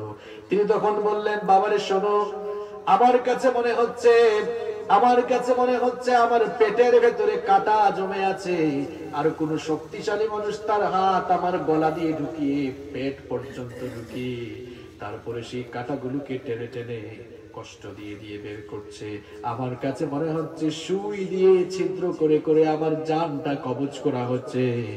আমার কাছে মনে হচ্ছে আসমান আর জমিনকে আল্লাহ এক করে ফেলেছে, আর আসমান আর জমিনের মাঝখানে ফেলে আমাকে পিষে ফেলা হচ্ছে। আমার কাছে মনে হচ্ছে পাহাড় দিয়ে আমাকে চেপে ধরে রাখা হয়েছে। এত যন্ত্রণা, এত কষ্ট আমার অনুভব হচ্ছে। আমার ভাইরা, এই যন্ত্রণা কিন্তু আপনার আমার কাছেও আসবে। বিশ্বনবী সাল্লাল্লাহু আলাইহি ওয়াসাল্লামের ওফাতের সময় তার অবস্থা কেমন হয়েছিল শুনেন। বিশ্বনবী সাল্লাল্লাহু আলাইহি ওয়াসাল্লাম দুনিয়া থেকে বিদায় নেওয়ার কিছুদিন আগ থেকেই চরমভাবে অসুস্থ হয়ে গেলেন। দাঁড়াতে পারেন না, হাঁটতে পারেন না। দুজন সাহাবীর কাঁধের উপরে ভর করে বহু কষ্ট করে মসজিদে নববীতে গিয়েছেন, ইমামতি করেছেন, খুতবা দিয়েছেন। খুতবা দিতে গিয়ে তিনি বললেন, ও আমার সাহাবীরা শোনো শোনো, আজ থেকে মসজিদ নববীর সবগুলো দরজা বন্ধ হয়ে যাবে, শুধু আবু বকরের দরজাটা খোলা থাকবে। আমি তোমাদেরকে বলছি শোনো, আল্লাহ রাব্বুল আলামিন এই পৃথিবীতে তার এক গোলামকে দুনিয়ার সকল সম্পদ দিতে চেয়েছিলেন, আর তার সেই বান্দা দুনিয়ার সকল সম্পদকে পরিত্যাগ করে তার সাথে সাক্ষাৎ করাকে পছন্দ করেছে। আল্লাহর নবীর খুতবা শুনে কেউ কিছু বুঝলো না। দেখা গেল আবু বকর রাদিয়াল্লাহু আনহু বাচ্চা শিশুর মতো কান্না শুরু করেছেন। অন্যান্য সাহাবীরা জিজ্ঞেস করলেন, কি ব্যাপার আবু বকর, কাঁদো কেন? বিশ্বনবী তো কার না কার কথা বললেন, এই বক্তব্য শুনে তুমি কেন কাঁদো? আবু বকর রাদিয়াল্লাহু আনহু তখন বলেন, আমার ভাইরা, তোমরা যদি নাও বুঝো, আল্লাহর নবীর বক্তব্যের ভাষাগুলো কিন্তু আমি বুঝেছি। কারণ পৃথিবীতে আল্লাহ তাআলা তার নবীকে সকল সম্পদ দিতে চেয়েছিলেন, আর তিনি সকল সম্পদকে ত্যাগ করে তার মাবুদের সাথে সাক্ষাৎ করা পছন্দ করেছেন। তার মানে হলো নবী আমাদেরকে ছেড়ে কিছুদিনের মধ্যে চলে যাবে, আর আমরা নবী থেকে এতিম হয়ে যাব। এই জন্য তিনি বাচ্চা শিশুর মতো ফুপিয়ে ফুপিয়ে কান্না শুরু করেছেন। আল্লাহর নবী খুতবা শেষ করে, নামাজ শেষ করে যখন ঘরের মধ্যে চলে গেলেন, সেই দিন মাগরিবের নামাজেও আমার নবী ইমামতি করেছিলেন। আমার নবীর জ্বরের অবস্থা আরো বেড়ে গেল, জ্বরের মাত্রা বেড়ে গেল। সোমবার যেদিন আল্লাহর নবী দুনিয়া থেকে বিদায় হয়ে যান, অবস্থা আরো সাংঘাতিক হয়ে গেল। কখনো হুঁশ, কখনো বেহুশ, এরকম অবস্থা। মাগরিবের নামাজে সেই দিন আমার নবী ইমামতি করেছিলেন। আমার নবীর জ্বরের মাত্রা যখন বেড়ে গেল, একবার বেহুশ হন, তারপরে হুঁশ ফিরে আসে, এরকম অবস্থা। এরই মধ্যে এশার আযান হয়ে গেল। সাহাবায়ে কেরাম মসজিদে নববীতে অপেক্ষা করছেন আল্লাহর নবীর পেছনে ইমামতি, আল্লাহর নবীর পেছনে নামাজ আদায় করার জন্য। আল্লাহর নবীর পেছনে নামাজ আদায় করার জন্য তারা অপেক্ষা করছেন। কিন্তু বিশ্বনবী তখন বেহুশ। যখন হুঁশ ফিরল, আম্মা জান আয়েশা রাদিয়াল্লাহু আনহাকে বললেন, ওগো আয়েশা, এখন কোন সময়? আয়েশা রাদিয়াল্লাহু আনহা বললেন, ওগো আল্লাহর নবী, এশার আযান হয়েছে, এখন তো এশার নামাজের সময়। সাহাবীরা আপনার জন্য অপেক্ষা করছে, আপনি গেলেই নামাজ শুরু হবে।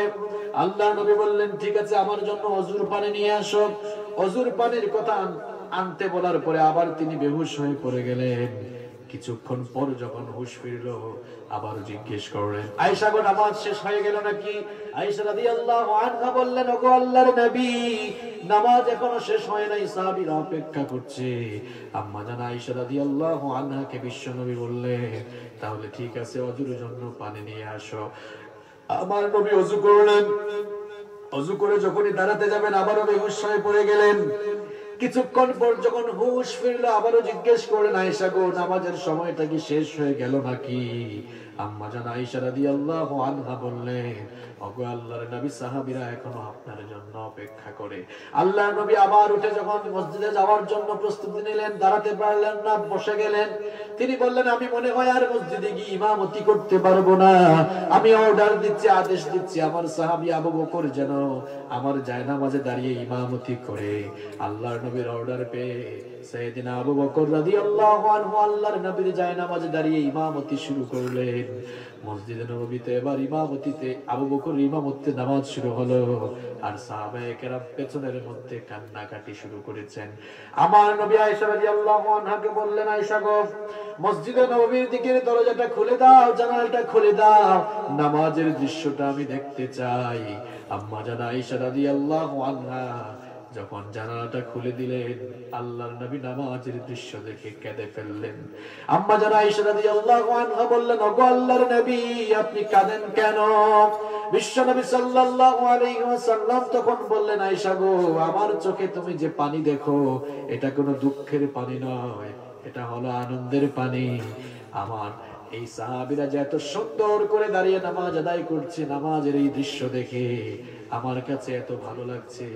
কারণ নামাজের এই সুন্দর পরিবেশ সৃষ্টি করার জন্য আমি নবী তায়েফের ময়দানে মার খেয়েছিলাম, সাফা পাহাড়ে আমার শরীর থেকে রক্ত ঝরেছিল, উহুদের ময়দানে দান মুবারক শহীদ হয়েছিল। এত জুলুম, নির্যাতন আর নিপীড়নের পরে নামাজের এই পরিবেশ দেখে আমার কাছে আজ খুব ভালো লাগছে, আর আমার অনুভূতি পয়দা হয়েছে। আমার কাছে মনে হচ্ছে আমার উম্মতরা কিয়ামত পর্যন্ত এভাবে তারা সুন্দর করে মসজিদে এসে জামাতের সাথে নামাজ আদায় করবে।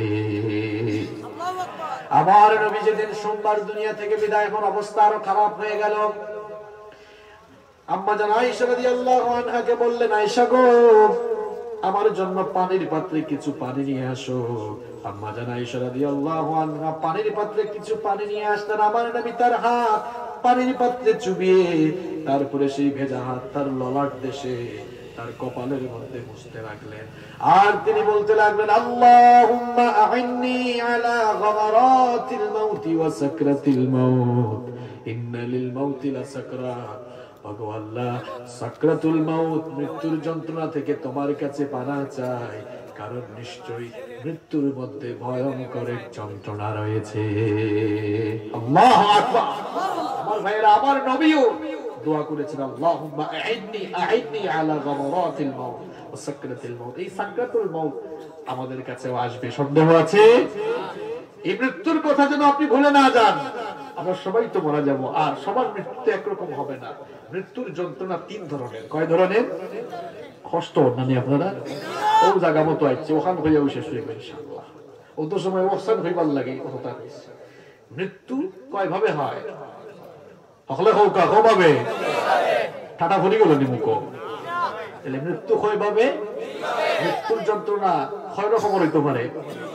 মৃত্যু যন্ত্রণার তিনটি ধরন রয়েছে। নাম্বার ওয়ান, এক নাম্বার হচ্ছে পাপিষ্ঠ নাফরমান গুনাহগারদের মৃত্যু যন্ত্রণা একরকম, এদের মৃত্যুর অবস্থা একরকম। দুই নাম্বার হলো সালেহীন নেককার বান্দা যারা, তাদের মৃত্যুকালীন অবস্থা আরেক রকম। নাম্বার থ্রি, তিন নাম্বার হলো শহীদ যারা হয়, আল্লাহর দ্বীনের জন্য যারা জীবন কুরবানি করে দেয়, তাদের মৃত্যু যন্ত্রণা আরেক ধরনের হয়। তাহলে বুঝে থাকলে বলেন তো, মৃত্যু যন্ত্রণার কয়টি ধরন রয়েছে? এক নাম্বার, পাপিষ্ঠ যারা, নাফরমান গুনাহগার যারা, মৃত্যুর সময় তাদের অবস্থা কেমন হয় শুনেন। হাদিস শরীফের মধ্যে এসেছে, গুনাহগার পাপিষ্ঠ নাফরমান কোন বান্দার মৃত্যুর সময় যখন এসে যায়, মালাকুল মাউত তখন জাহান্নামের কিছু ফেরেশতাদেরকে নিয়ে তার কাছে আগমন করে বলেন, ইয়া আইয়াতুহান নাফসুল খাবিসা উখরুজি ইলা সাখাতিন মিনাল্লাহি ওয়া গাদাব। হে অপবিত্র আত্মা, আল্লাহর অসন্তুষ্টি আর গজবের দিকে তুমি বের হয়ে আসো। মালাকুল মাউত যখন এই কথা বলেন, ফাতাফাররাকা ফি জাসাদি, ওই গুনাহগার লোকটার শরীর তখন চূর্ণ বিচূর্ণ হয়ে যাওয়া শুরু হয়ে যায়, এত কষ্ট তার শুরু হয়ে যায়।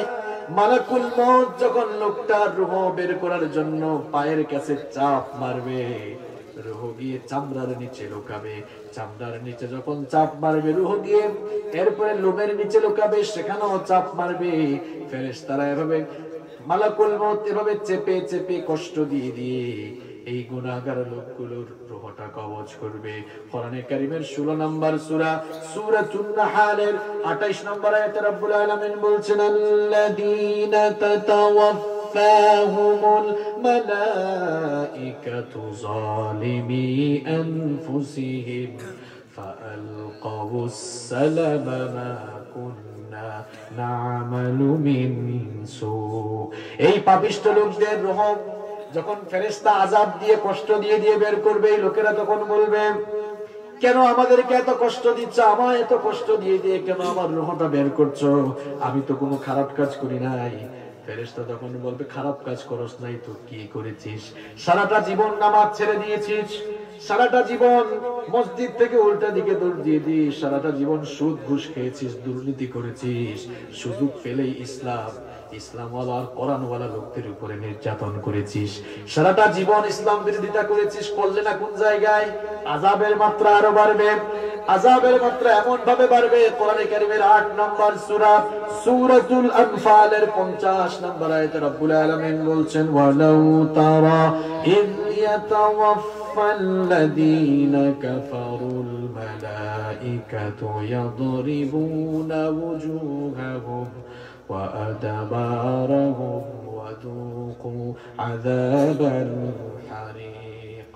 আল্লাহ তাআলা বলছেন ফেরেশতারা এদের পৃষ্ঠদেশে আর এদের চেহারার উপরে, পিঠ আর চেহারার উপরে আঘাত করতে করতে কষ্ট দিয়ে দিয়ে এদের রূহটা কবজ করবে। কষ্ট দিয়ে দিয়ে রূহটাকে একেবারে যখন গলা পর্যন্ত নিয়ে আসবে, গলা পর্যন্ত নিয়ে আসার পর বলা হবে কি ব্যাপার, ঝাড় ফুঁক দেওয়ার কেউ আছে নাকি, তোমাকে বাঁচানোর মতো কেউ আছে নাকি? কাল্লা ইদা বালাগাতিত তারাকিয়া ওয়া কিলা মান রাকিন ওয়া যান্না আন্নাহু ফিরাক। কেউ আছে নাকি যে তোমার কণ্ঠ তোমার গলা পর্যন্ত বের হয়ে আসার ওটাকে আটকাবে? কেউ আছে? লোকটাও তখন বুঝতে পারবে, তার পায়ের গোছালি উন্মুক্ত করে দিবে, মৃত্যুর জন্য সেও প্রস্তুত হয়ে যাবে, কারণ সেও তখন বুঝে যাবে এটাই হচ্ছে আমার বিদায়ের দিন। মালাকুল মউত এই গুনাহগার লোকটার রূহ কবজ করার পর জাহান্নামের ফেরেশতারা এই অপবিত্র লোকটার আত্মাকে জাহান্নামের কাপড়ে মোড়াবে। জাহান্নামের কাফনের কাপড়ে মোড়ানোর পরে আকাশের পানে তারা রওনা করবে। আকাশের ফেরেশতাদের কাছে আকাশের দরজা খোলার জন্য অনুমতি চাওয়া হবে। আসমানের ফেরেশতারা বলবে, কার রূহ নিয়ে এসেছো? এই লোকটার আত্মা থেকে এত দুর্গন্ধ ছড়ায় কেন? মালাকুল মউত তখন পরিচয় করিয়ে দিবেন, অমুক এলাকার অমুক লোকের অপবিত্র আত্মা এটা। ফেরেশতারা বলবেন এই লোকটার জন্য আসমানের দরজা খোলা হবে না। তখন আসমানের ফেরেশতারা ওই অপবিত্র জাহান্নামী পাপী নাফরমান লোকটার রূহটাকে সজোরে আঘাত করবেন। একটা আঘাতের কারণে জমিনের 70,000 গজ মাটির নিচে সিজ্জিনের মধ্যে গিয়ে রূহটা পতিত হবে। নাউযুবিল্লাহ। ইল্লিন আর সিজ্জিন দুইটা জায়গা আছে। সিজ্জিন হচ্ছে অপরাধী নাফরমান পাপিষ্ঠদের রূহ সংরক্ষণের জায়গা, আর ইল্লিন হলো নেককার লোকদের রূহ সংরক্ষণ করার জায়গা। অপরাধী যারা, নাফরমান গুনাহগার যারা, এভাবে কষ্ট দিয়ে দিয়ে এদের রূহ কবজ করা হবে, জান কবজ করা হবে। পক্ষান্তরে যারা ভালো মানুষ, আজান হলেই যারা 5 ওয়াক্ত নামাজে দৌড়ায়, কনকনে ঠান্ডার রাতে শেষ রাতে উঠে তাহাজ্জুদের সালাতে যারা আল্লাহকে সাজদা দেয়, সুদ ঘুষ মুক্ত যারা জীবন যাপন করে, দুর্নীতি মুক্ত জীবন যাপন যারা করে, সারা জীবন যারা কোরআনের পথে ইসলামের পথে জীবন পরিচালনা করে, ইসলামের পথে চলতে গিয়ে কত জুলুম আর নিপীড়নের শিকার হয়েছে। আল্লাহর দিন কায়েমের আন্দোলন করে ঘরে থাকতে পারে না, বাড়িতে থাকতে পারে না, এমন আছে না নাই? হামলা মামলা খেয়েছে, এত নির্যাতনের শিকার হয়েছে, সারাটা জীবন ইসলামের জন্য কোরআনের জন্য জীবনটাকে কুরবান করে দিয়েছে। মৃত্যুর সময় যখন এরকম লোকের চলে আসে, মালাকুল মউত তখন জান্নাতের একদল ফেরেশতা নিয়ে আগমন করেন, এসেই লোকটাকে একটা সালাম দেয়। সুবহানাল্লাহ। বদকারকে কোনো সালাম দিয়েছিল, কিন্তু নেককার লোকটাকে এসেই সালাম দিবে। কোরআনে কারীমের 16 নম্বর সূরা সূরাতুন নাহালের 32 নম্বর আয়াতে রব্বুল আলামিন বলছেন, আল্লাযীনা তাতাওয়াফাহুমুল মালাইকাতু তাইয়্যিবিনা ইয়াকুলুনা সালামুন আলাইকুম উদখুলুল জান্নাতা বিমা কুনতুম তা'মালুন। আল্লাহ তাআলা বলছেন, নেককার লোকদের রূহ কবজের সময় যখন এসে যায়, ফেরেশতা এসে সালাম দিয়ে বলে, তোমাদের উপর সালাম, তোমার প্রতি সম্ভাষণ অভিবাদন, আল্লাহর প্রতিষ্ঠিত জান্নাতের দিকে রওনা হওয়ার জন্য তুমি প্রস্তুত হয়ে যাও। আবার কোরআনে কারীমের 41 নম্বর সূরা হামিম আস-সাজদা এর 30 নম্বর আয়াতে রব্বুল আলামিন বলছেন, ইন্নাল্লাযীনা ক্বালু রাব্বুনাল্লাহু সুম্মা ইসতাকামু তাতানাজ্জালু আলাইহিমুল মালাইকা আল্লা তাখাফু ওয়া লা তাহজানু وأبشروا بالجنة التي كنتم توعدون। আল্লাহ তাআলা বলছেন, নিশ্চয়ই যারা ঘোষণা করেছে আল্লাহ আমার রব, প্রাণবন্ত আওয়াজে আওয়াজ করে বলেন তো আমাদের রব কে?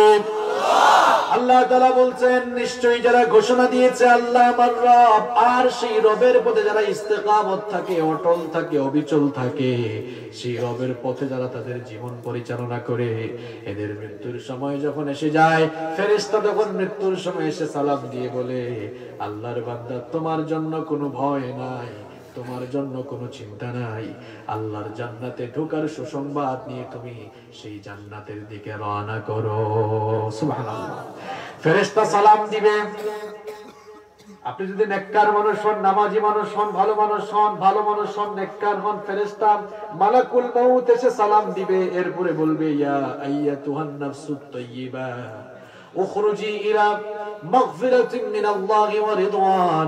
আল্লাহর সন্তুষ্টি আর মাগফিরাতের উদ্দেশ্যে বের হয়ে আসো, আল্লাহর ক্ষমা আর সন্তুষ্টির দিকে বের হয়ে আসো। এই কথা বলা মাত্রই লোকটার রূহ ফেরেশতা এত সুন্দর করে কবজ করবে।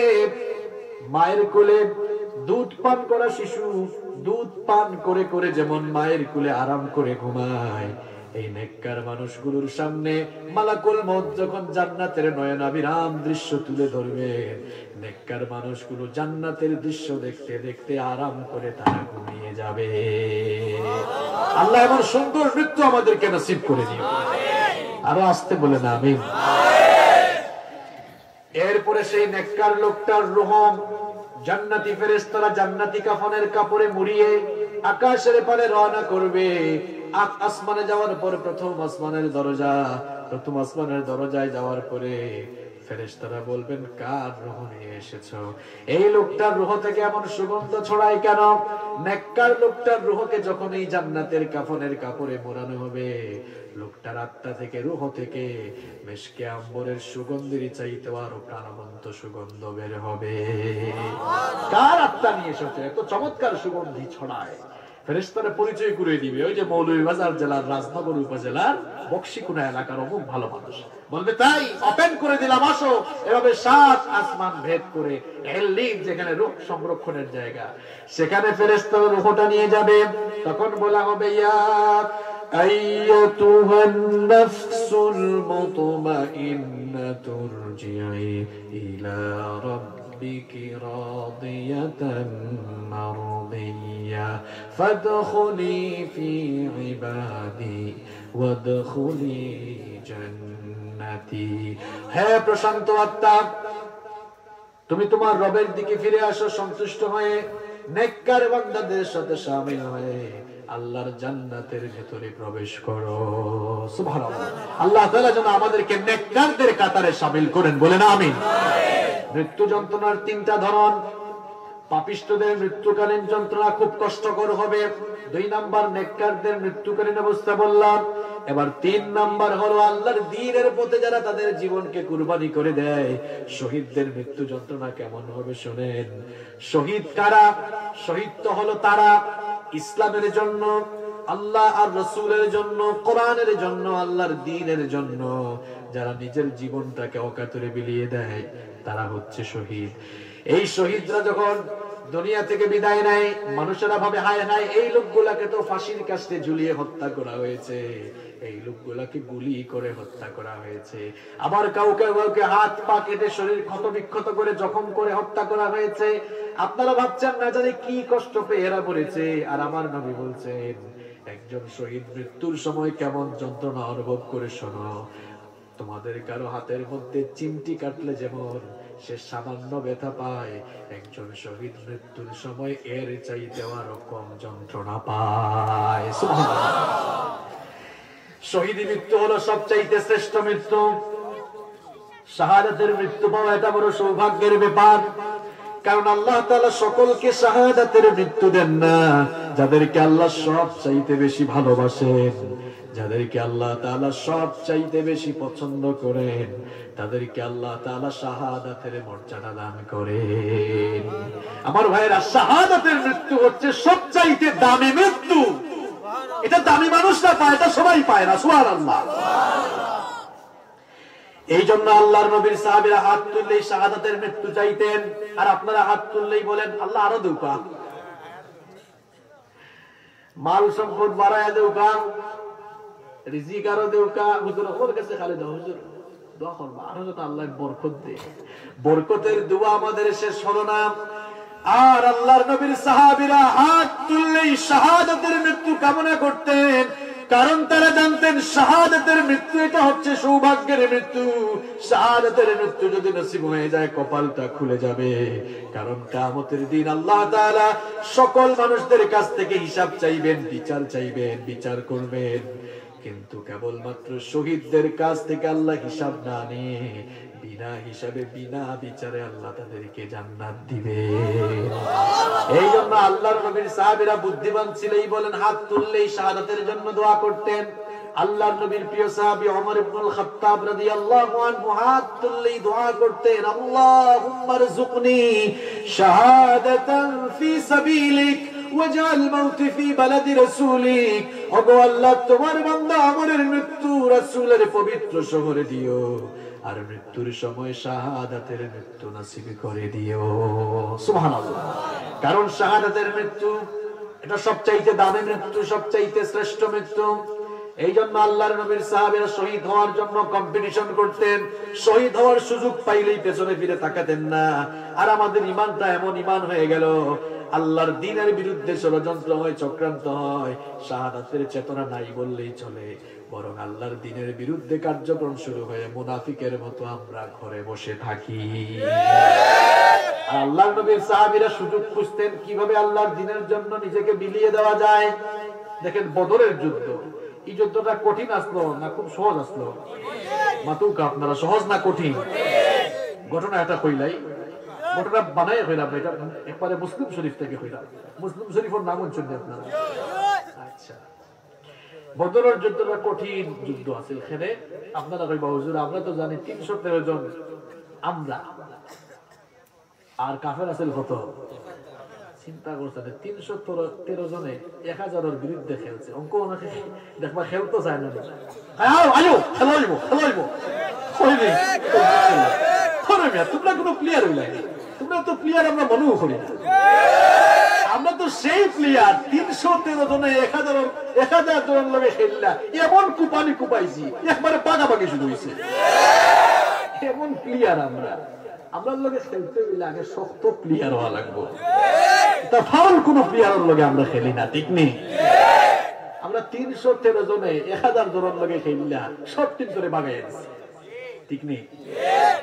আচ্ছা, এই কারণে কঠিন আছে না, কঠিন অন্য কারণে আছে। কারণ বদরের যুদ্ধ এটা এমন এক যুদ্ধ, বদরের ময়দানে যারা মুখামুখি অবস্থা তখন এমন আছে যে বাপে ইসলাম কবুল করছে কিন্তু ফুয়া এখনো ইসলাম কবুল করছে না। বাতিজা ইসলাম কবুল করছে, মুসলমান হয়ে গেছে, কিন্তু চাচা এখনো কাফির রয়েছে, মুসলমান হয়েছে না। তাহলে দেখা গেল যে যুদ্ধের ময়দানে যারা মুখামুখি এরা খারাপ, বাপ বেটা মুখামুখি, চাচা বাতিজা, এটা কিন্তু সোজা কথা নেই। বাপের বিরুদ্ধে অস্ত্র তোলা আর বাপের ফুয়ার বিরুদ্ধে অস্ত্র তোলা খুব কঠিন অবস্থা। আল্লাহর নবী কিছুটা ফেরেশান হয়ে গেল, দুশ্চিন্তাত পড়লা, হায় হায় আজ যদি আমার সাহাবী এগুলোর অন্তর শাহাদাতের চেতনা কাজ না করিয়া, ইসলামের চেতনা কাজ না করিয়া আত্মীয়তার চেতনায় টান মারি দেয়, তাইলে পরাজয় আছে না নাই? আল্লাহর নবীর ফেরেশানি অবস্থায় একজন সাহাবী বুঝিলছেন, তাই উবাই গেলা ফাকামাল মিকদাদ বিন আমর রাদিয়াল্লাহু আনহু উবাই কইলা, ওগো আল্লাহর নবী আপনার ফেরেশানির অবস্থা কিন্তু আমি বুঝিলছি, আপনি ফেরেশান হইবা না। ইমদি লিমা আরাকাল্লাহ ফানাহনু মাআক, আল্লাহ যেদিকে আপনার আদেশ করছেন ওইদিকে আমরা লইয়া বারুকা, আমরা আপনার লগে আছি। ওয়াল্লাহি আল্লাহর কসম করে কইলাম, লা নাকুলু লাকা কামা ক্বালাত বানু ইসরাঈল লিমূসা, বনি ইসরাঈলের সম্মুখ জাতি হলে তারা নবী হল লাগে যে দুর্ব্যবহার করছে, এই দুর্ব্যবহার আপনার লগে আমরা করতাম না। বনি ইসরাঈলের নাম শুনছেন, এটা দুনিয়ার সবচেয়ে বড় নিয়ামত প্রাপ্ত জাতি, আবার এটাই সবচাইতে ব্যর্থমিক জাতি। এমন ব্যর্থমিক আসলো মুসা আলাইহিস সালামের লগে তারা যুদ্ধের গেছে, ময়দানে গেছে, যুদ্ধ করবার লাগে। আর যুদ্ধের ময়দানে গিয়া হইল হয় ইযহাব আনতা ওয়া রাব্বুকা ফাকাতিলা ইন্না হাহুনা কাঈদুন, মুসা তোমার লগে আইছি ঠিক, যুদ্ধ রক্ষলতা লইয়া যুদ্ধ করতাম না, আমরা অনেক উবাইয়া দেখি, তুমি আর তোমার আল্লাহ গিয়া যুদ্ধ করে যাও, আমরা উবাইয়া দেখি। তো মিকদাদ রাদিয়াল্লাহু আনহু কইলা, আমরা আপনার লগে এই দুর্ব্যবহার করতাম না, বরং আমরা আপনারে কথা দিলাম, আমরা কইলাম যে ইযহাব আনতা ওয়া রাব্বুকা ফাকাতিলা ইন্না মাআকুমা মুকাতিলুন, আল্লাহ যেদিকে আদেশ করছেন ওদিকে লইয়া বারুকা, যতক্ষণ আল্লাহ আর আপনি চাইবা ততক্ষণ আমরা আল্লাহ আর আপনার লাগে লড়াই করিয়া যাইব। সুবহানাল্লাহ। আল্লাহ রাসূল খুশি হয়ে গেলেন, খুশি হয়ে কইলা, আচ্ছা ইলা যদি তোমরা মনের অবস্থা হয় তাহলে কুমু ইলা জান্নাতিন আরদুহা কাআরদিস সামাওয়াতি ওয়াল আরদ, তাহলে আও ও জান্নাত যাওয়ার লাগে রেডি হয়ে যাও সব, যেই জান্নাত আল্লাহ 7 আসমান আর জমিনের চাইতে আরো বিশাল কইরা বানাইছো। এটা আস্তে সুবহানাল্লাহ কইলা। এক সাহাবী খেজুর খাওয়াত আসলো, আপনারা দেখবা মাঝে মাঝে নেতা হলে ভাষণ দেন আর তারা কর্মী হলে বাদাম খায়, চটফটি খায়, সাইডো বাজি খায় না নেই। যেমন আজকে ওয়াজ চলে, ও ভাই আশেপাশে মাতন রান কেউ খাইরা আর গফ গফ করা আছে না। তো আল্লাহ রাসূলে এই কথা যখন কইলা, একজন সাহাবী আনসারী সাহাবী উমাইর ইবনে হুমাম রাদিয়াল্লাহু আনহু তাইন ওয়াকানা ইয়াকুলু তামার, খেজুর খাওয়াত আসলো, তাই উঠে কইলা বাখ বাখ ইয়া রাসূলুল্লাহ। বাখ বাখ এটা হইছে আঞ্চলিক ভাষা। আমরা দেশে আঞ্চলিক ভাষা আছে না, আঞ্চলিক ভাষা আছে, এক ভাষা বাংলা ভাষা, কিন্তু সিলেট আইলে এক জাত, নোয়াখালী গেলে আরো জাত, চিটাগাং গেলে ইনো আইলে কইবা কিতাব হিসাব বালা নেই, হ্যাঁ। আর নোয়াখালীত গেলে আপনারা জিগাইব কেন আছেন, ঠিক নেই না গম আছেন নি, কেন তো চিটাগাং গেলে বদা কেন আছো গম আছো নি, এক ভাষা বাংলা, কিন্তু আঞ্চলিকতার কারণে ভিন্নতা আছে না, ভিন্নতা আছে। তাই কইলা বাখ বাখ ইয়া রাসূলুল্লাহ। বাখ বাখ অর্থ হইল যে ইয়ানি মা আহসানাহু ওয়া মা আযমাহু, অর্থাৎ কি ভালো কথা আপনি কইছেন যে আজকে আপনার জীবন আল্লাহর রাস্তায় দাঁড়াইলে আসমান জমিন থেকে কত বড় জান্নাত আমরা লাগে আল্লাহ রাসূল। আল্লাহ রাসূল কইলা বালা অবশ্যই। তাই কইলা লা ইন আনা হুইতু আন আকুলা তামারাতি হাদিহি ইন্নাহা লা হায়াতুন তাবিলা, আপনার জবান থেকে এই কথা শোনার বাদে আমি যদি খেজুর খাই আমার সময় নষ্ট করি, তো জান্নাত তো হামাইতে দেরি হয়ে যাব, দেরি হয়ে লাভ নাই। হাত থেকে তাই খেজুরের প্যাকেট ফালাইয়া তরবারি হাতড়িয়া জিহাদর ময়দান বদরের যুদ্ধ সিংহের মতো লড়াই করে অনেক কাফের বলারে কুপাইয়া উপাইয়া জাহান্নামে ফাটাইয়া তাই তো শহীদ হয়ে গেল। সুবহানাল্লাহ। বদরের সাহাবী হলো লাশগুলো যখন এখানে করা হইল, তখন সাহাবী হলে কইলে ইয়া রাসূলুল্লাহ হুকা সাল্লাল্লাহু ইন্দাসিরনি, ও যে আপনার পাগল সাহাবী, আপনার জান্নাতের পাগল সাহাবী, যে আপনার জবান থেকে জান্নাতের কথা হই না, খেজুর খাইয়া আর দেরি করছে না। আল্লাহ রাসূল কইলা সব সাক্ষী থাকো ইন্নাহু মিন আহলিহা, যে জান্নাতে যাওয়ার লাগে আতর খেজুর কোন খাইয়া শেষ করছে না, জীবন আল্লাহর রাস্তায় দিলাইছে। আমি সবার সামনে ঘোষণা করলাম নিশ্চয়ই এই লোকটা আল্লাহর জান্নাতের ওয়ারিস হবে। সুবহানাল্লাহ। যে কথা কথা আসলে শহীদ হওয়ার লাগে আল্লাহ রাসূলের সাহাবী এখন পাগল আসলে, হ্যাঁ এমনি এমনি না, তারা জিনিস বুঝছো শাহাদাতের মর্যাদা। আবার দেখো ওই যে মুতার যুদ্ধ, মুতার যুদ্ধ আল্লাহ রাসূল কইলা মুতার যুদ্ধের লাগে প্রস্তুতি নাও, তিনজন সেনাপতির নাম ঘোষণা করলা। যুদ্ধ সেনাপতি লাগে কয়জন? মাশাআল্লাহ, বুঝছেন আপনারা একজন, কিন্তু আল্লাহ রাসূলের নাম কইলা কয়জন? কইলা এক নম্বরে এই যুদ্ধ সেনাপতি হইজি ভাই আমার ফালক ফুয়া যায়েদ বিন হারেসা, কয় উবাই যাও, আই উবাইলা। দুই নম্বরে কইলা যে দুই নম্বর সেনাপতি হইলা আমার চাচাতো ভাই, চাচাতো ভাই জাফর বিন আবু তালেব। আর তিন নম্বর সেনাপতি হইলা আমার প্রিয় সাহাবী আব্দুল্লাহ বিন রাওয়াহা। তিনজন কইলা যাও ঘর থেকে গিয়া বিদায় লইয়া আইও। কারণ যায়েদ বিন হারেসা তো আল্লাহ রাসূলের সামনে আসলো, তারা বিদায় লওয়া লাগেন না। জাফর বিন আবু তালেব গরো গিয়া বউরে ডাকতে লাগে, কই গো তুমি? আল্লাহ রাসূলে তো আমারে যুদ্ধর লাগি সেনাপতি হিসাবে আমার নাম ঘোষণা করছেন। তার স্ত্রী হইলা এটা তো খুব সৌভাগ্যের ব্যাপার, সম্মানের ব্যাপার যে আল্লাহ রাসূলে আপনারা যুদ্ধর সেনাপতি হিসাবে নাম ঘোষণা করছেন। ঠিক আছে আপনি যাও কা। তাই হইলা যে বহুত হক তোমার আদায় করছি না, মাফ করে দিলাইও। আর আমার বাচ্চা কাচ্চা যারা আছে এনারে দিনের পথে চালাইও। তাই দোয়া করা আরম্ভ করে দিলা, ইয়া আল্লাহ আমার স্বামীরে তুমি, আমার জামাইরে তুমি গাজী বানাইয়া যুদ্ধটাকে দিও। তাই তখন তরবারি বার করিয়া তরবারির উল্টা সাইড দিয়ে হালকা আঘাত দিয়া রইলা, যে উল্টা দোয়া কইল না, এটা লাভ হইতো না। কারণ আল্লাহ রাসূল আমার নাম মাঝখানে ঘোষণা করছেন, আমার আগেও একজন বাদেও আমি ফিরিয়া আইতাম না, এটা দোয়া করলেও আমি আইতো না। দৌড় মারলা আর পিছে দি বউ বাচ্চা সবে কান্নাকাটি শুরু করলা। জান্নাতের ভাগলি সাহাবী একবার তাও জান্নাতর লাগে নিজের বউ বাচ্চার দিকে পিছনে একবারও তাকাইছেন না। সুবহানাল্লাহ। আর তিন নম্বর আব্দুল্লাহ বিন রাওয়াহা, এই তো নয়া বিয়া করছেন, বাসর ঘরে বউ তুইয়া আইছেন, আমি দেখছো না। এখন নয়া বউ দরজার বাইরে থেকে কইরা, কই গো আমি তোমার জামাই আইছে আব্দুল্লাহ। আচ্ছা তাই কাবিত্রে আব্দুল্লাহ কইলা না, আল্লাহ রাসূল সাল্লাল্লাহু আলাইহি ওয়াসাল্লামে আমারে যুদ্ধের সেনাপতি বানাইছে, আমি বিদায় নেওয়ার লাগি আইছি। নতুন বিয়া করিয়া তোমারে দেখছিও না, কোনো হক আদায় করেছি না, আল্লাহর ওয়াস্তে আমারে মাফ করিয়া দিলাইও। তার স্ত্রী কইলা একবার থাক গরুর ভিতরে আউকা, আপনারে দেখিয়া রাখি। কইলা না, ভিতরে আইলে হয়তো আমরার মাঝে প্রেম ভালোবাসা জাগতে পারে, ভিতরে হারাই আর সময় নষ্ট করিও না। আমি বাহির থেকে বিদায় নিয়ে যাইলাম গিয়া, তোমার হক আদায় করতাম পারছি না, মাফ করে দিলাইও। তখন তার স্ত্রী কইলা যে আমি প্রেম ভালোবাসা বিনিময়ের লাগি দেখলাম, একবার গোড়াও কাজ যেন আপনার চেহারাটা চিন্তা রাখতাম পারেন, কিয়ামতের দিন যেন আপনারা দেখলেও চিনতাম পারে। তাই কইলা এই উদ্দেশ্য থাকলে আমার আর দেখা লাগতো না, যার লাগে জীবন দেওয়ার যাইলাম তাইরও জান্নাতও আমরা একসাথে মিলাইয়া দিব। তিনজন গিয়া মুতার যুদ্ধ শহীদ হয়েছে। আল্লাহ রাসূলের সাহাবী অকল তারা এইভাবে শাহাদাতের মৃত্যুরে তারা আলিঙ্গন করছে। কারণ শাহাদাতের মৃত্যু হচ্ছে শ্রেষ্ঠ মৃত্যু, এর চাইতে দামি মৃত্যু আর নাই। কারণ শাহাদাতের মৃত্যু এই পারে দুনিয়া, আর শাহাদাতের সিঁড়ি বেয়ে শুধু ওপারে গেলেই আল্লাহর জান্নাত। সুবহানাল্লাহ। আল্লাহর দ্বীনের জন্য যদি রক্ত দেওয়া লাগে, জীবন দেওয়া লাগে, শাহাদাতের নজরানা পেশ করা লাগে, আল্লাহর দ্বীনের জন্য, কোরআনের জন্য, কোরআনের আন্দোলনের জন্য নিজের জীবনটাকে অকাতরে বিলীন করে দেওয়ার জন্য কারা কারা প্রস্তুত? দুহাত তুলে আল্লাহকে দেখা।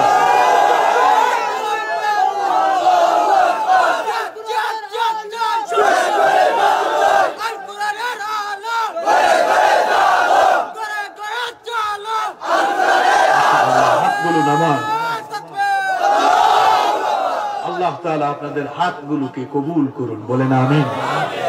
আমার ভাইয়ের আজকে কোন বিষয় নিয়ে আলোচনা হয়েছে জানেন তো? মৃত্যু, মৃত্যুর বৈশিষ্ট্য, মৃত্যুর বৈশিষ্ট্য, মৃত্যুর যন্ত্রণা কেমন, মৃত্যু যন্ত্রণার ধরন কেমন। এই মৃত্যু আমার আপনার কাছে আসবে, যেহেতু এটা আসবে এজন্য প্রস্তুতি নেওয়ার দরকার আছে না নাই? বলেন তো, পরীক্ষা আসার আগে যারা ভালো প্রস্তুতি নিবে তাদের পরীক্ষা এবং ফলাফল ভালো হবে না খারাপ হবে? আর প্রস্তুতি যারা নিবে না, পরীক্ষাও খারাপ, রেজাল্টও। এই জন্য মৃত্যু যেহেতু আসবে প্রস্তুতি নিতে হবে। এবার প্রস্তুতি কেমনে নিব? প্রস্তুতিটা আমরা নিব সারাটা জীবন আল্লাহর দ্বীনের পথে আমরা চলার চেষ্টা করব। 5 ওয়াক্ত আজান হলে মসজিদে যাবেন তো? নামাজ ছাড়বেন কে কে? হাত তুলেন তো। বাপরে বাপ, ই আল্লাহর কুতুব খেয়ে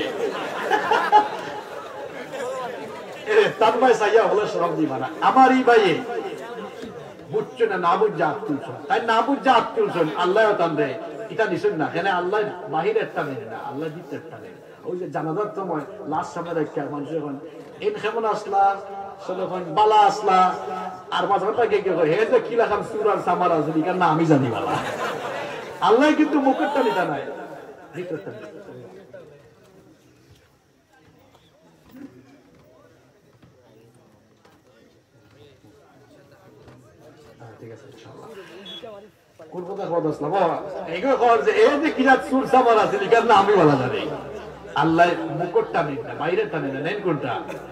আমারই ভাইয়া না বুঝা আল্লাহ তোমার বাহিরের তোমার ভিতরে যেটা আছে ওটা নেবে। আমারই ভাই আসলে তালে তালে বেতাল হয়ে গেছে, জুসুর মাঝে ঘুষে রাখছে, এটা আপনারও মাঝে মাঝে হয়। তাহলে প্রিয় ভাইয়েরা, যেহেতু মৃত্যু আসবে, প্রস্তুতি হিসাবে 5 ওয়াক্ত নামাজ পড়বেন তো ইনশাআল্লাহ? এই বাবা ওই বাবার খেদমত বাদ দিয়া মা বাবার খেদমত করবো তো ইনশাআল্লাহ? উস্তাদদেরকে সম্মান করব, সুদ ঘুষ দুর্নীতি মুক্ত জীবন যাপন করব, মাদক মুক্ত জীবন যাপন করব, সন্ত্রাস মুক্ত জঙ্গিবাদ মুক্ত জীবন যাপন করব। জঙ্গিবাদের সাথে ইসলামের সম্পর্ক আছে? কোনো সম্পর্ক নাই। এরপরে আমরা যতদিন বাঁচবো আল্লাহর দ্বীন কায়েমের আন্দোলনের পথে শামিল থাকবো। আল্লাহ তৌফিক দান করেন। সম্মানিত ভাইরা বসেন, সে উঠবা না, আপনারা খুব ভদ্র মানুষ, ভদ্রতার পরিচয় দিচ্ছেন, মোনাজাতটা করিয়া যাইবা ইনশাআল্লাহ। হোক ইনশাআল্লাহ। দেশের বাইরের পরিস্থিতি আপনারা জানেন, ওরও দেখলাম সিলেট টু লন্ডন, এরাও দেখাই না, তার মানে লন্ডনে অনেকে দেখলাম, ঠিক আছে? তারা খুব মুসিবতের, তারা খুব মুসিবতের মাঝে আছেন। আমারও অনেক আত্মীয় স্বজন লন্ডন থাকেন, আপনারা জানেন ওনাকে যে খয়বট দেওয়ার জায়গা নাই, এমন অবস্থা। আল্লাহু আকবার, তারা খুব মুসিবতের মাঝে আছেন। এই কোভিড-19 পরিস্থিতি যে কয়েকটা দেশে একবারে বিপর্যস্ত করছে, তার মাঝে এই London, America, Italy, France, Russia, এরপরে মিডল ইস্টের আরো কিছু দেশ আছে। এই দেশগুলোর অবস্থা খুব খারাপ। আমরা ভাই বোন যারা দেশের বাইরে থাকুন, এর লাগে আমরা সবে দোয়া করবো আল্লাহ তাআলার হেফাজত করতে। এই মাহফিল আঞ্জাম দিদিকা ভাই ওগুলোর অনেক কষ্ট হয়েছে। আমরা মাহফিল রে বালা পাই না, না বালা পাই না, কোরআন রে আমরা ভালোবাসি কম না বেশি। তাহলে এই মাহফিলের ব্যয় নির্বাহ করতে যাইয়া ভাই ওগুলোর অনেক কষ্ট হয়েছে, তারা একটু সহযোগিতা করুক। ও ভাই ওগুলো অঙ্ক হামাই যাবা। আর আপনারা সবে ফকেট হাতারাই দোকা, আপনারা যে জেলা পারেন মনের খুশিতে আপনারা যথাসাধ্য ভাই ওগুলোর সহযোগিতা করার চেষ্টা করুক। বহুত ভাইয়ের দোয়া চাইছেন, বইনাইতে দোয়া চাইছেন, আমরা সবল লাগি দোয়া করবো, এলাকার মুর্দেগান, মুরব্বিয়ান, জিন্দা মুর্দা, প্রবাসী সবল লাগি দোয়া করবেন। স্পেশাল কিছু আচ্ছা আচ্ছা আচ্ছা, আমভাবে না, আপনারা স্পেশালি কেউ শামিল হতে চাইলে আপনাদের নাম বলেন। আচ্ছা।